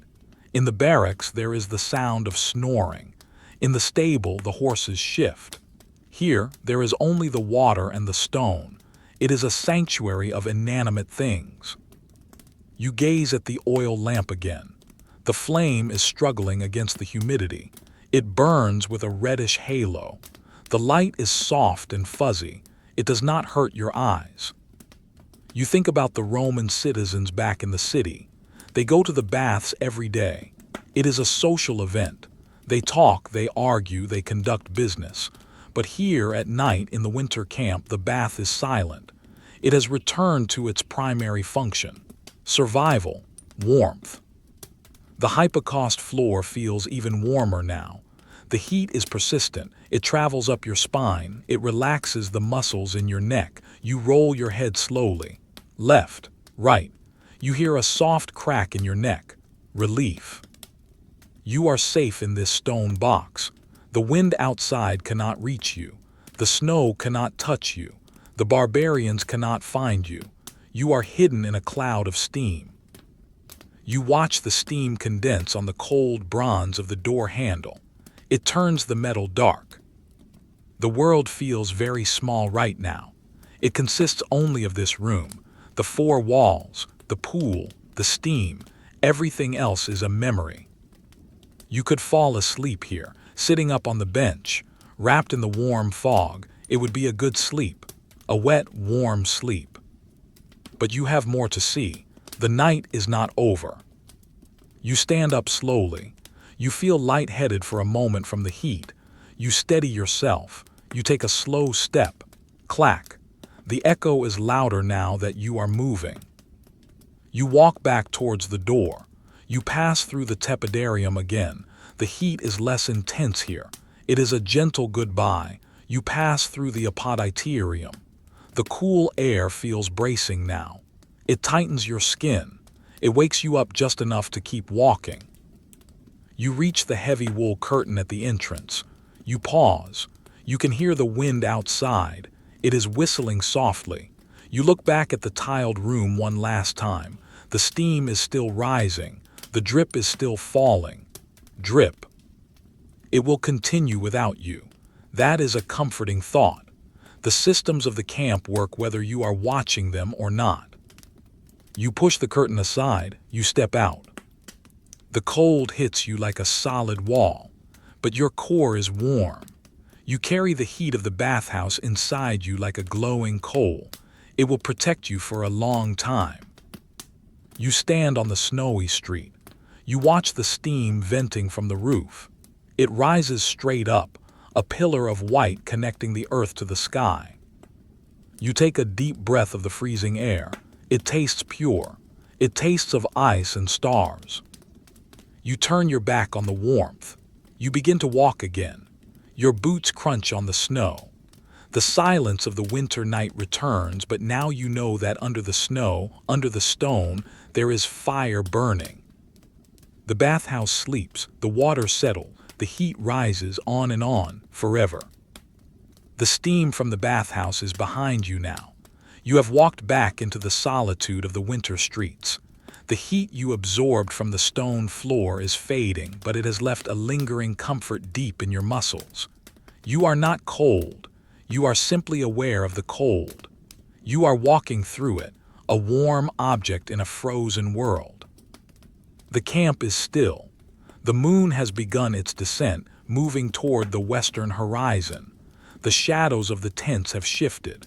They are longer now, stretching out to touch the boots of the sentries on the wall.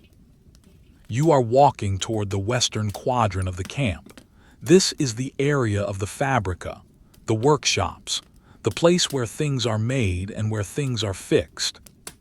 Even at night, the work of the Legion does not fully stop.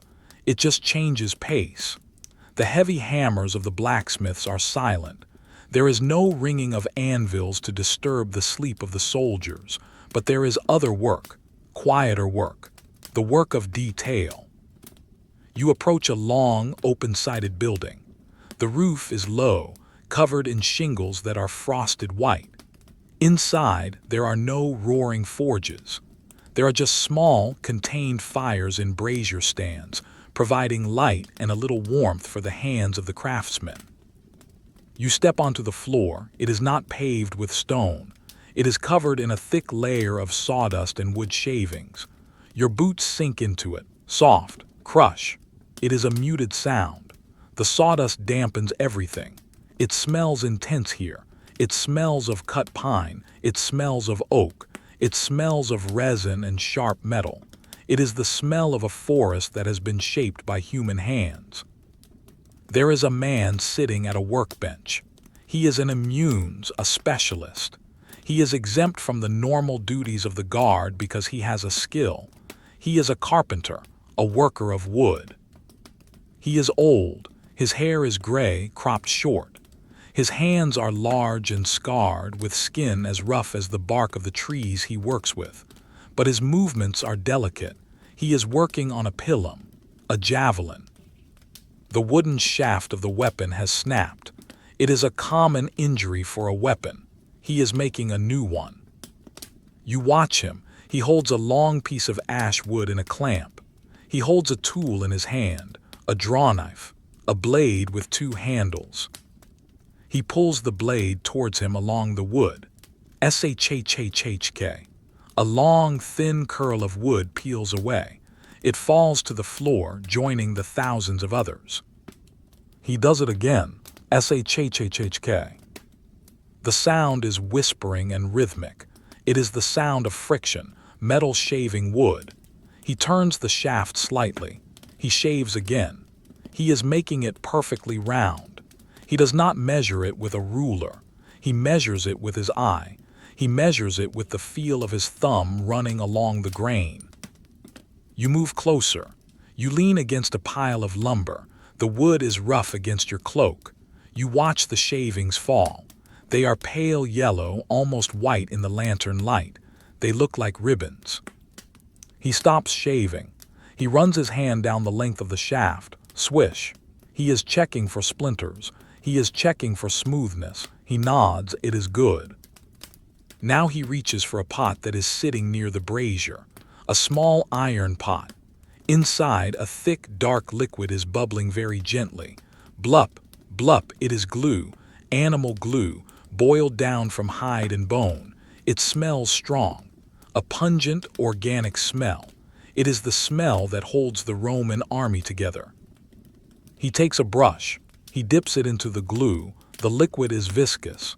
It trails a thin, amber string as he lifts the brush.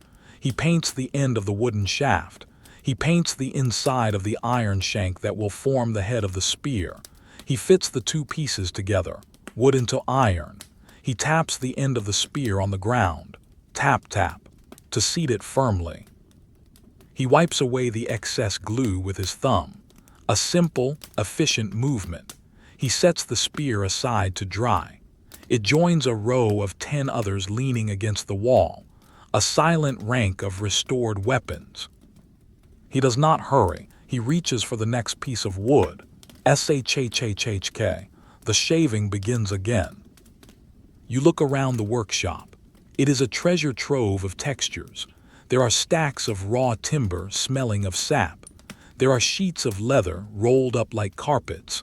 There are baskets of nails, bronze, and iron. You walk over to another bench.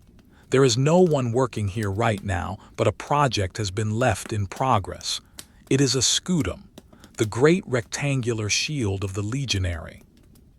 It is lying face up on the table. You look at it closely. It is a marvel of construction. It is not a solid piece of wood. It is plywood. Thin strips of wood glued together in layers with the grain running in different directions. It is curved to wrap around the soldier's body. You trace the curve with your finger. It is smooth. The front is covered in canvas and leather painted a deep, vibrant red. The paint is thick. In the center there is a brass boss, the umbo, a metal bulb that protects the hand. You look at the brass. It is dull. It needs polishing. Next to the shield, there is a rag and a small pot of paste, vinegar and pumice dust. You imagine the soldier coming back in the morning to finish this work. He will rub the brass until he can see his face in it. He will paint the lightning bolts of Jupiter back onto the red field. But for now, the shield is resting. It is just an object of wood and leather. You hear a sound from the back of the shop, a soft, rhythmic hissing, hiss, hiss, hiss. You walk towards it. A man is sitting at a grinding wheel. It is a large, round stone mounted on an axle. He is turning it with a foot pedal. Crank, spin, crank, spin. The wheel turns. It is made of gray sandstone. He holds a chisel against the spinning stone. Shhe, sparks fly. Tiny orange stars that shoot out in a stream and die in the air. He dips the metal into a bucket of water. TSSSS, a puff of steam. He is sharpening his tools. A carpenter is only as good as his edge. He looks at the blade in the light. He touches the edge with his thumb. Gingerly, carefully, it is not sharp enough. He puts it back on the stone. Shhe. The sound is high-pitched but constant. It is a white noise that cuts through the silence of the night. It focuses the mind. There is nothing else in the world but the steel and the stone. You watch the wheel spin. It is a perfect circle. It blurs as it moves. The motion is hypnotic, round and round, sharpening, honing, refining. The air in the workshop is dry. The sawdust absorbs the moisture. It feels good to breathe. It feels clean. You look at the floor near your feet. A small pile of bent nails sits there. Even the waste is organized. Someone will come later, heat them up, and straighten them out. Nothing is wasted here. You sit down on a low stool. It is a three-legged stool, simple and sturdy. You rest your hands on your knees. You watch the shadow of the man working the draw knife. The shadow moves on the wall, back and forth, back and forth. It is a giant shadow mimicking the small movements of the man. This is the behind-the-scenes reality of the empire. Before the march, before the battle, there is the glue. There is the nail. There is the sharpened edge. It feels permanent. Wood rots, iron rusts, but the repair continues. The maintenance never ends. You feel a deep sense of appreciation for the object, the simple, physical object. You pick up a small block of wood from the floor. It is an offcut, a scrap of oak. You hold it in your hand. It is heavy. It has sharp corners. You run your thumb over the end grain. You can feel the rings of the tree. You count them. 1, 2, 3, 4. 50 years of growth. 50 winters of a tree standing in a forest, now held in your hand in a Roman camp. It is solid. It is real. You put the block back down. The man at the grinder stops. He takes his foot off the pedal. The wheel continues to spin on its own momentum. Whir. It slows down. Whir. Whir. Click. It stops. He wipes the blade with a cloth. He places it in a wooden rack. He has finished for the night. He blows the dust off his workstation. Foo off. He stands up and stretches, his back cracks. He walks past you, giving a small nod. He is going to sleep. Now only the man with the spear remains. Shhhk. Shhhk. He is still shaving. He is in a trance of perfection. He will not stop until the wood is perfectly round. You watch him for a few more minutes. The rhythm is so steady it matches your breathing. Pull, release, pull, release. The fire in the brazier settles. The coals shift. The light dims slightly. The smell of the glue is cooling, becoming less sharp. You feel the urge to close your eyes, to let the sound of the knife on wood be the only thing in your consciousness. It is a dry, rasping lullaby. But there is still more of the night to see. The camp is vast. You stand up. You brush a few flakes of sawdust from your cloak. They fall like dry snow. You walk towards the exit of the workshop. You look back at the rows of lumber. They stand like silent soldiers, waiting to be shaped, waiting to be useful. You step out from under the roof. The sky greets you again. The stars have shifted. The constellations have rotated. The great wheel of the sky is turning just like the grinding stone, slow, inevitable. You are back in the cold, but your mind is full of the smell of pine and the sound of shaving wood. It was a good place to be, a place of fixing, a place where broken things are made whole again. You begin to walk down the street. The snow is crunching again. Crunch, crunch. You are moving towards the edge of the camp again, towards the quietest part of all. The workshop fades behind you. The sound of the knife fades. Shhhk. Silence returns. The sound of the grinding stone in the workshop has faded completely. You are alone again with the snow and the stars. The camp seems to stretch out endlessly in the moonlight, a grid of sleeping lives laid out on the frozen earth. You continue your walk. You are moving towards a quieter sector, a place that is set apart from the noise of the barracks and the heat of the ovens. You are heading towards the valetudinarium, the hospital. The Romans know that an army is only as strong as its health, and so, even here in the winter wilderness, there is a place of healing. It is a large building built around a central courtyard. It is designed to be peaceful. It is designed to be clean. You approach the entrance. The snow here is swept away with meticulous care. The path is bare earth, frozen hard but smooth. There is no debris, no trash, nothing to trip on. You step into the hallway. The air changes instantly. It does not smell of smoke or horses or sweat or oil. It smells of the earth, but a different kind of earth. It smells green. It smells sharp and clean. It is the smell of dried sage, of thyme, of rosemary, of vinegar and honey. You are in the preparation room, the pharmacopoeia. The room is lined with wooden shelves. On these shelves sit hundreds of ceramic jars, amphorae, small pots, glass vials. They are labeled with small tags. They hold the harvest of the summer preserved for the winter. There is a table in the center of the room. A man is standing there. He is a capsarius, a medical orderly.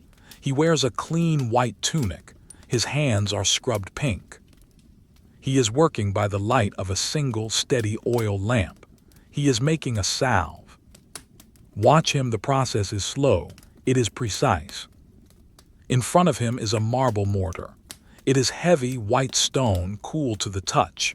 Inside it he has placed a handful of dried leaves. They are brittle. They are gray-green. He picks up the pestle. It is also marble. He places it into the bowl. Crunch, he presses down. The dried leaves shatter. Crush. Grind. Crush. The sound is crisp. It is much lighter than the heavy millstone in the bakery. It is a delicate sound, like stepping on dry autumn leaves. He moves the pestle in a circle, round and round. He is reducing the leaves to a fine powder. As he grinds, the scent is released. It rises up, filling the room. It is a strong medicinal smell. It clears your head. It smells of open fields and sunshine trapped in these dry crumbs. He stops. He taps the pestle against the side of the bowl. Tink, tink. He inspects the powder. It is fine enough. Now he reaches for a jar of lanolin, sheep's wool fat. It is thick, yellow, and waxy. He scoops a dollop of it out with a wooden spatula. He drops it into the mortar. He begins to mix. Squish, smear, squish. The sound changes. It becomes wet and sticky. He works the powder into the fat. He blends them until the yellow turns a pale, speckled green. He is creating a balm for frostbite, a simple, fatty barrier to protect the skin of the soldiers on guard duty. There is no magic here. There is no chanting. There is only the knowledge of plants and the patience of the hands. You watch the mixture become smooth. It is satisfying to see the textures blend, dry and wet becoming one. He takes a small clay pot. He scrapes the salve into it. He smooths the top with the spatula. Perfect. He puts a lid on it. He places it on a tray with a dozen others. He wipes his hands on a clean linen cloth. The cloth is white. Everything here is white or terracotta. It feels sterile. It feels safe. You leave him to his mixing and walk further down the corridor. The floor is tiled so it can be washed. Your footsteps echo softly. Click, click. To your left and right are small rooms, the wards. There are no doors, just curtains. You peek past one of the curtains. Inside there are 4 beds. They are simple wooden frames with rope webbing covered in mattresses stuffed with wool. There are men sleeping there. They are not wounded from battle. There is no war tonight. They are recovering from the winter, a fever, a cough, a twisted ankle on the ice. They are sleeping deeply. The room is warm, heated by a brazier in the hallway that pushes warm air into the rooms. You listen to their breathing. It is heavy and congested but steady. Ha, shh, ha, shh. It is the sound of recovery. Sleep is the best medicine, and here, sleep is guarded fiercely. The hospital is the quietest place in the entire camp. Silence is enforced. You see a small table between the beds. On it sits a pitcher of water and a cup. The water is clear. It reflects the moonlight coming from a high window. Clean water, the most important medicine of all. You walk on. You reach a room at the end of the hall. This is the linen room. Here, another orderly is working. He is sitting on a stool. On his lap is a basket of washed bandages. They are strips of linen boiled in water and dried in the sun or by the fire. They are clean. They smell of nothing, which is exactly how they should smell. He picks up a strip of fabric. It is long and tangled. He finds the end. He starts to roll it. He folds the end over. He tucks it in. He begins to wind it around his fingers. Rolls, roll, roll. He creates a tight, perfect cylinder of cloth. He smooths the fabric as he goes. He pulls it taut. There must be no wrinkles. His hands move with a practiced rhythm. Wind, pull, smooth, wind, pull, smooth. It is a mesmerizing motion. The bandage grows larger. The pile in the basket grows smaller. He finishes one. He tucks the end in so it won't unravel. He places the rolled bandage on a shelf. It sits there, a neat white spiral. He picks up the next one. He starts again. You watch the fabric moving through his fingers. It is soft. It is pliable. It is a simple task, but it is vital. When a soldier needs a bandage, it must be ready. It must be rolled. It must be clean. This preparation is an act of care. It is a promise that if you are hurt, someone has already prepared for you. You lean against the doorframe. The wood is painted white. The silence here is thick and cotton-like. It absorbs your thoughts. There is no urgency. The orderly does not look up. He is in a trance of folding. Rolls, roll, roll. You look out the window into the central courtyard, the garden. In the summer, this garden is full of medicinal plants, poppies for pain, chamomile for sleep, garlic for infection. Now in the winter, it is a square of snow, but you can see the shapes of the garden beds beneath the white blanket. They are raised rectangles laid out in a geometric pattern. In the center of the garden stands a statue. It is Aesculapius, the god of healing. He leans on his staff, which has a snake coiled around it. Snow has gathered on his shoulders and on the head of the snake. He looks patient. He stands there day and night, watching over the sleeping sick. You turn back to the interior. You see a shelf of glass bottles. Blue glass, green glass. They catch the light of the lamp. They glow like jewels. Inside them are liquids, vinegar, wine, oil. You watch a bubble of air rise slowly in a bottle of thick oil. It moves up, wobbling slightly until it reaches the surface. Bloop. The atmosphere is one of suspended time. In the hospital, the clock stops. There is only the time it takes to heal. You feel your own heart rate slowing down to match the peace of this building. It is a sanctuary within a sanctuary. You walk back towards the preparation room. The orderly is pouring something now. He is pouring liquid honey from a jar into a smaller pot. The honey is cold. It moves slowly. It falls in a thick golden ribbon. It folds over itself as it hits the bottom of the pot. Drizzle. It is silent, viscous, and beautiful. He scrapes the last drop from the jar. He does not waste it. Honey is expensive. Honey prevents infection. It is liquid gold for the Legion. You smell the honey. It is a sweet floral note underneath the sharp smell of the sage. Sage and honey, bitter and sweet. You watch him cork the pot. He presses the cork down firmly. Squeak. He seals it with a drop of wax. The work is endless, but it is not exhausting. It is quiet work. It is sitting work. It is the kind of work that allows the mind to wander or to go blank. And your mind goes blank too. You are just watching the hands, the tools, the ingredients. The mortar, the pestle, the jar, the cloth, everything has a purpose. Everything is in its place. You feel a deep sense of safety here. This is where the empire cares for its own. It is a machine of empathy run by logic. If you were sick, you would come here. You would lie on a bed of wool. You would drink clean water. You would smell the herbs, and you would sleep. You take a deep breath. The medicinal air cleans your lungs. It feels cool and purifying. You decide to leave the orderlies to their work. They do not need you. They have their routine. You walk back down the hallway. Click, click. You pass the sleeping ward one last time. Haya, shhh. The rhythm of breathing continues, unbroken. You reach the door, you step out.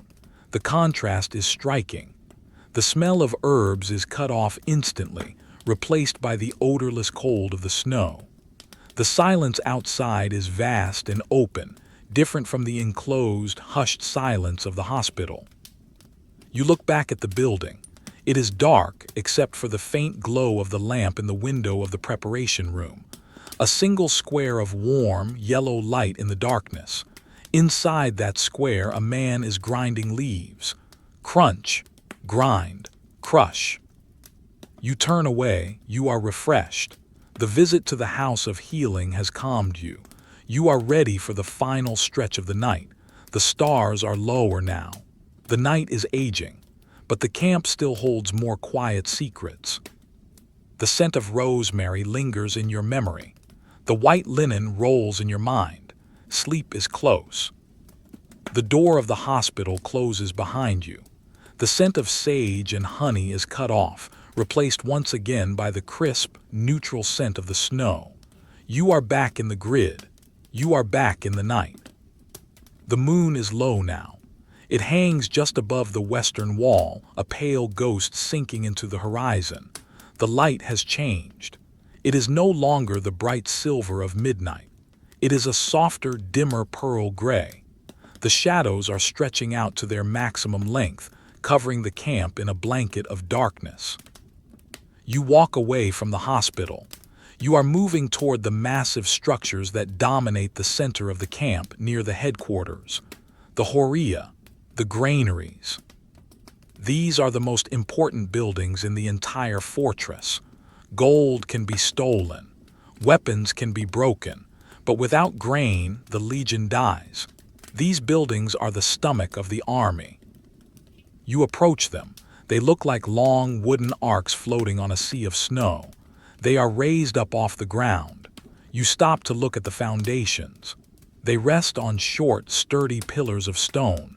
This is to keep the floor dry, to keep the damp of the earth away from the precious wheat, to keep the air circulating underneath. You walk alongside the building. You can hear the wind whistling softly underneath the floorboards. Woo-oh, woo-oh. It is a lonely sound, but it is a functional one. The wind is drying the wood. The wind is preserving the food. You reach the heavy double doors at the end of the warehouse. They are barred with iron. There is a small wicket gate, a door within a door, left unlocked for the night inspector. You push it open. It swings silently on well-oiled hinges. You step inside. The darkness here is absolute. For a moment, you can see nothing. Then, your eyes adjust to the dim light filtering in through the high, narrow ventilation slits under the eaves. Beams of moonlight cut through the darkness like solid bars of silver. They illuminate dust motes dancing in the air. The smell hits you. It is a thick, overwhelming smell, but it is a good smell. It smells of dry grass. It smells of harvest. It smells of summer fields baked by the sun, now concentrated and stored in the dark. It is the smell of survival. You are standing in a cathedral of wheat. To your left and right are wooden bins rising almost to the roof. They are filled to the brim with grain, thousands of tons of grain, wheat, barley, spelt. You walk slowly down the central aisle. The floor is made of thick planks. It creaks slightly under your weight. Creak, grow on. The sound echoes in the vast, empty space above the bins. You stop at one of the bins. The wood is polished smooth by the pressure of the grain.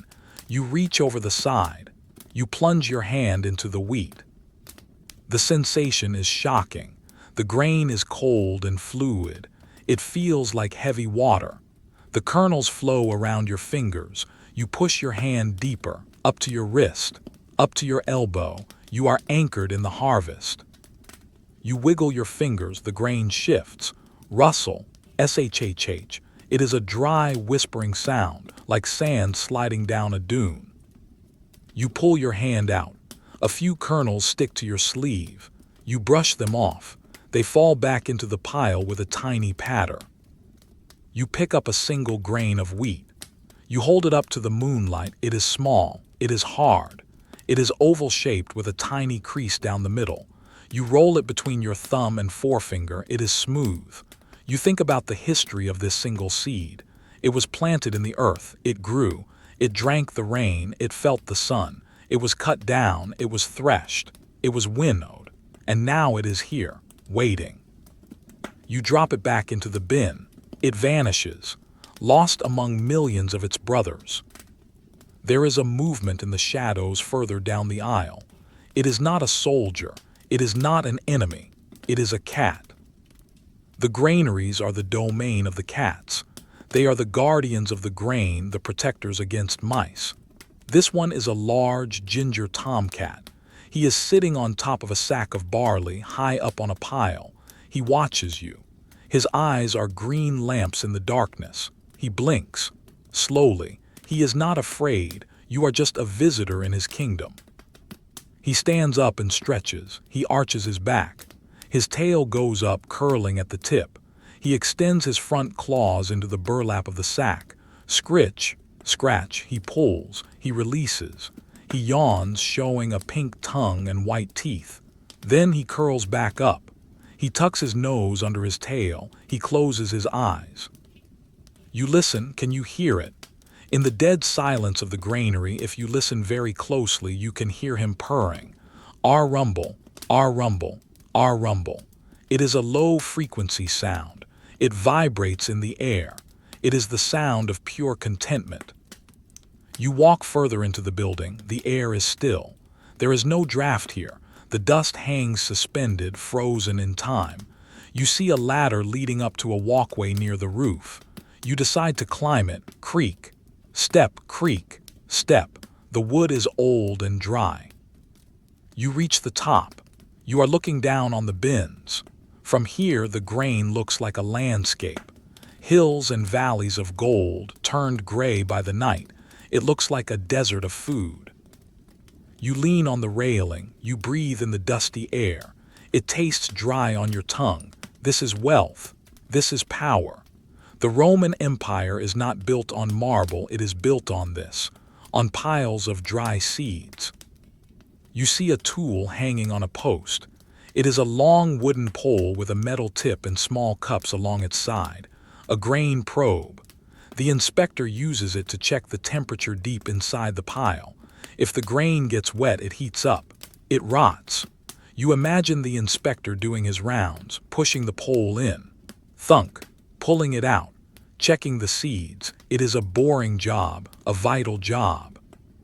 Everything in the camp is like this, boring and vital. You look at the roof above you, heavy timber trusses. They are dark and solid. They hold the weight of the snow outside. You can hear the faint sound of the snow settling on the shingles, a soft crump every now and then, but inside it is dry. You climb back down the ladder, step, creak. You walk to the back of the granary. There are rows of stacked amphorae here, large clay jars with two handles. They contain olive oil or perhaps wine or fish sauce. They are sealed with cork and wax. They are heavy. They sit in wooden racks, row after row after row. The rounded shapes of the jars repeat endlessly, curve after curve, shadow after shadow. You run your hand along the cool clay of a jar. It is rough. You can feel the ridges where the potter's fingers shaped it on the wheel. You tap it with your knuckle. Thunk. It is a dull, heavy sound. It is full. You find a place to sit. A pile of empty sacks in the corner. They are made of hemp. They smell of jute and straw. You sit down. The sacks are not soft exactly, but they cushion you from the floor. You lean your back against a wooden post. You are surrounded by silence, but it is a heavy silence. The grain absorbs sound. If you shouted, your voice would die instantly, so you do not shout. You barely breathe. You watch the dust motes again. They are moving in a slow current. Up, down, spiraling. One mote catches the light. It twinkles like a star. Then it drifts into the shadow and disappears. You feel a profound sense of security. The blizzard can rage outside. The winter can last for 6 months. It does not matter. There is enough food here. The legion will not starve. That knowledge is a pillow for the mind. You do not need to worry about tomorrow's meal. It is already here. The ginger cat has fallen asleep completely. The purring has stopped. Now there is just the slow rise and fall of his fur. You close your eyes. You visualize the fields where this wheat grew, a sunny hillside in Italy or a flat plain in Egypt near the Nile. You imagine the wind blowing through the green stalks, swish, swish. Now the stalks are gone. The sun is gone. Only the seed remains, sleeping, waiting for the millstone, waiting for the oven. The cycle of the bread. You saw the oven earlier. Now you see the source. It all connects. The horse, the soldier, the baker, the clerk, they all depend on this quiet room. You feel your own body growing heavy. The smell of the grain is soporific. It makes you want to hibernate, to burrow into the wheat and sleep until spring. It would be warm in there. The grain holds a faint biological heat. You open your eyes slowly. You look at the iron bars on the window. Outside, the sky is turning a very dark blue. The black of deep night is beginning to soften, just a fraction. The morning is still far away, but the turn has happened. You stand up. You brush the hemp fibers from your cloak. You take one last look at the sea of grain. The stillness is absolute. Nothing moves. It is a picture of abundance at rest. You walk back towards the wicket door. Your footsteps seem louder now. Clump, clump, clump. You reach the door. You push it open. Kriyak. You step out onto the porch. You close the door behind you. You check the latch. It clicks into place. You are the guardian of the door. You have sealed the tomb of the wheat. The cold air greets you again. It feels familiar now, like an old friend. You walk down the steps of the granary. You are back on the ground. You look up at the massive building. It looms over you, dark and protective. You turn your face to the east. There is no light there yet, but the air feels different. The deepest part of the night has passed. The camp is still sleeping, but it is a lighter sleep now. The dreams are ending. The bodies are preparing to wake. But not yet. There is still time. There is still silence to be found. You have one last journey to make. One last place to stand before the trumpet sounds. You begin to walk. Your shadow is faint, almost gone as the moon sinks lower. You are just a figure moving through the snow, walking, breathing, watching. The grain sleeps, the cat sleeps, the wind blows under the floor. Woo-oh, woo-oh, safety, silence, rest. You leave the granaries behind. The heavy, sweet scent of the stored wheat fades into the night, replaced once again by the clean, sharp air of the Roman winter. You are walking slowly now. Your patrol is done. Your inspection is done. The night is almost done. You are walking back towards the very center of the camp, to the Principia, the heart of the fortress. The moon has sunk below the horizon. The sky is no longer illuminated by its silver light. Now it is the time of the stars alone. They burn fiercely in the black void, thousands of tiny, cold eyes looking down on the sleeping earth. The darkness is deeper now. It is the hour before the dawn, the wolf's hour, the quietest time of all. You reach the open courtyard of the headquarters. It is a square of crushed stone, swept clean of snow. In the center there is no fire. There is only the wind. But ahead of you, under the colonnade, there is a shrine, the Eads, the chapel of the standards. You walk towards it. Your boots crunch on the stones. Crunch, crunch. The sound is loud in the emptiness. There is a gate of iron lattice. Through the bars you can see a light. An oil lamp hanging from a bronze chain burns with a steady, unmoving flame. It is the eternal flame of the Legion. It is never allowed to go out. Inside you see the shapes. They are tall and thin, wrapped in covers of heavy, oiled leather to protect them from the damp. These are the Signa, the standards of the cohorts, and in the center, the tallest of them all, the Aquila, the eagle. It is sleeping too. The golden bird, the soul of the Legion, is shrouded in leather. It rests on its pole, driven deep into the stone floor. It does not watch the night. It waits for the spring. You stand at the gate. You grip the cold iron bars with your gloved hands. You do not pray, you simply acknowledge presence. You are here, the eagle is here, the empire is here. The silence in the courtyard is heavy. It is a disciplined silence. Even the wind seems to respect this place, swirling gently around the columns without whistling. You turn away. Your duty to the symbols is done. Now your duty is to yourself, to your body, to sleep. You walk out of the headquarters. You turn down the Via Principalis one last time. You are heading back to your tent. Your legs feel heavy. It is a good weight. It is the feeling of muscles that have worked and walked and stood in the cold.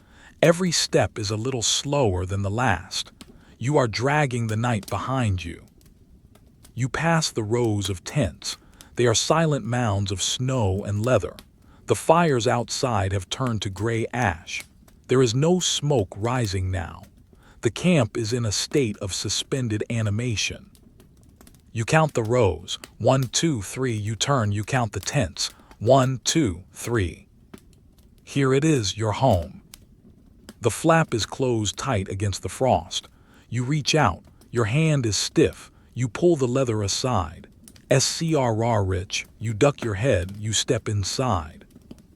The warmth embraces you. It is not the intense heat of the bakery, nor the humid heat of the bath.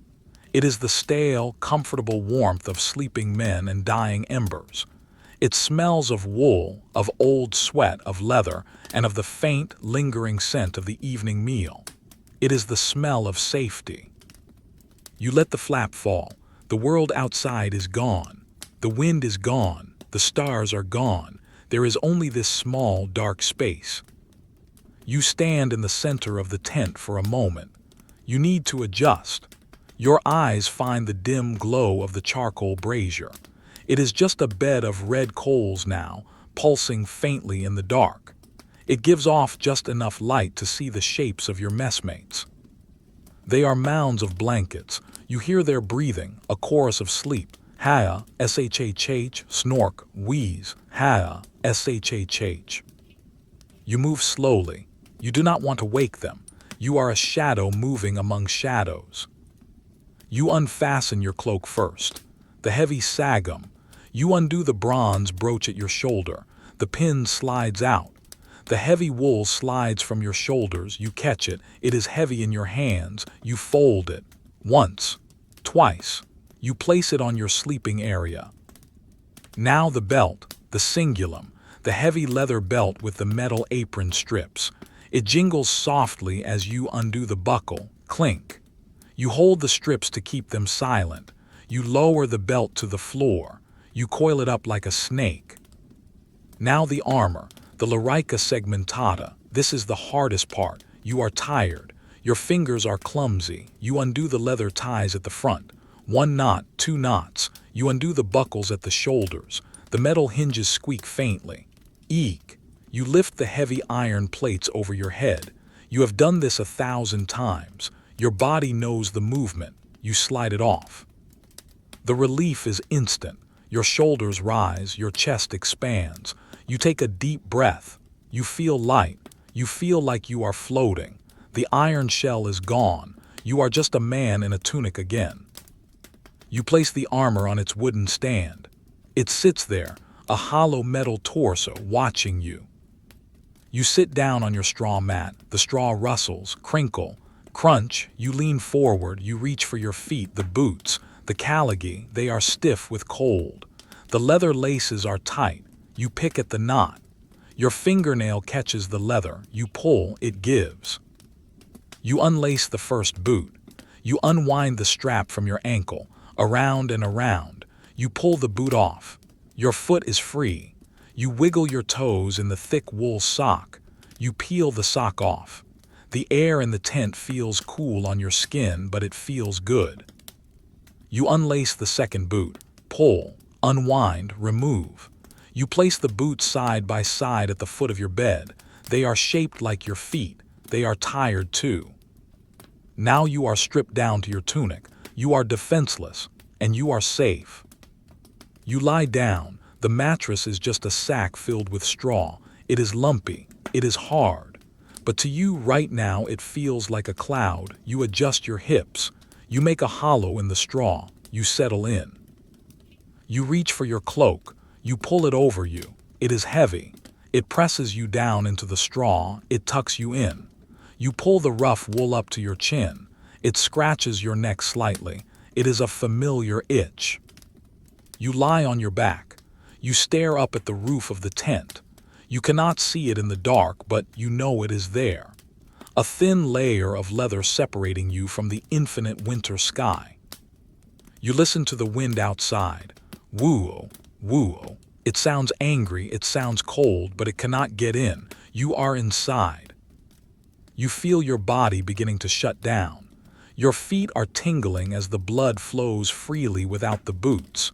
Your shoulders are throbbing softly, releasing the tension of the armor. Your eyelids are heavy, so heavy. You think back on the night, the gray view from the rampart, the smell of the oil on the helmet, the warmth of the horse's neck, the rhythm of the baker's hands, the scratch of the scribe's pen, the steam of the bath, the sound of the wood shaving, the scent of the dried sage, the silence of the grain. All of these things are working, all of these things are in order. The camp is a machine, a great sleeping machine, and you are a tiny cog in that machine. You do not need to worry, the machine will turn, the sun will rise, the trumpet will sound, but not yet. Not yet. For now there is only the dark. You close your eyes. The darkness behind your eyelids is the same as the darkness in the room. You focus on your breathing, in, out, in, out. You can hear the heartbeat in your own ears. Thump, thump, thump. It is slow, it is steady. You feel the ground beneath you, the frozen earth covered by straw covered by you. You are anchored to the world. Gravity pulls you down, deeper into the mattress, deeper into sleep. The thoughts in your head begin to dissolve. The image of the snow fades. The image of the eagle fades. There is only a warm, gray fog. You are safe, you are warm, you are done. The winter can wait, the war can wait, Rome can wait. Sleep.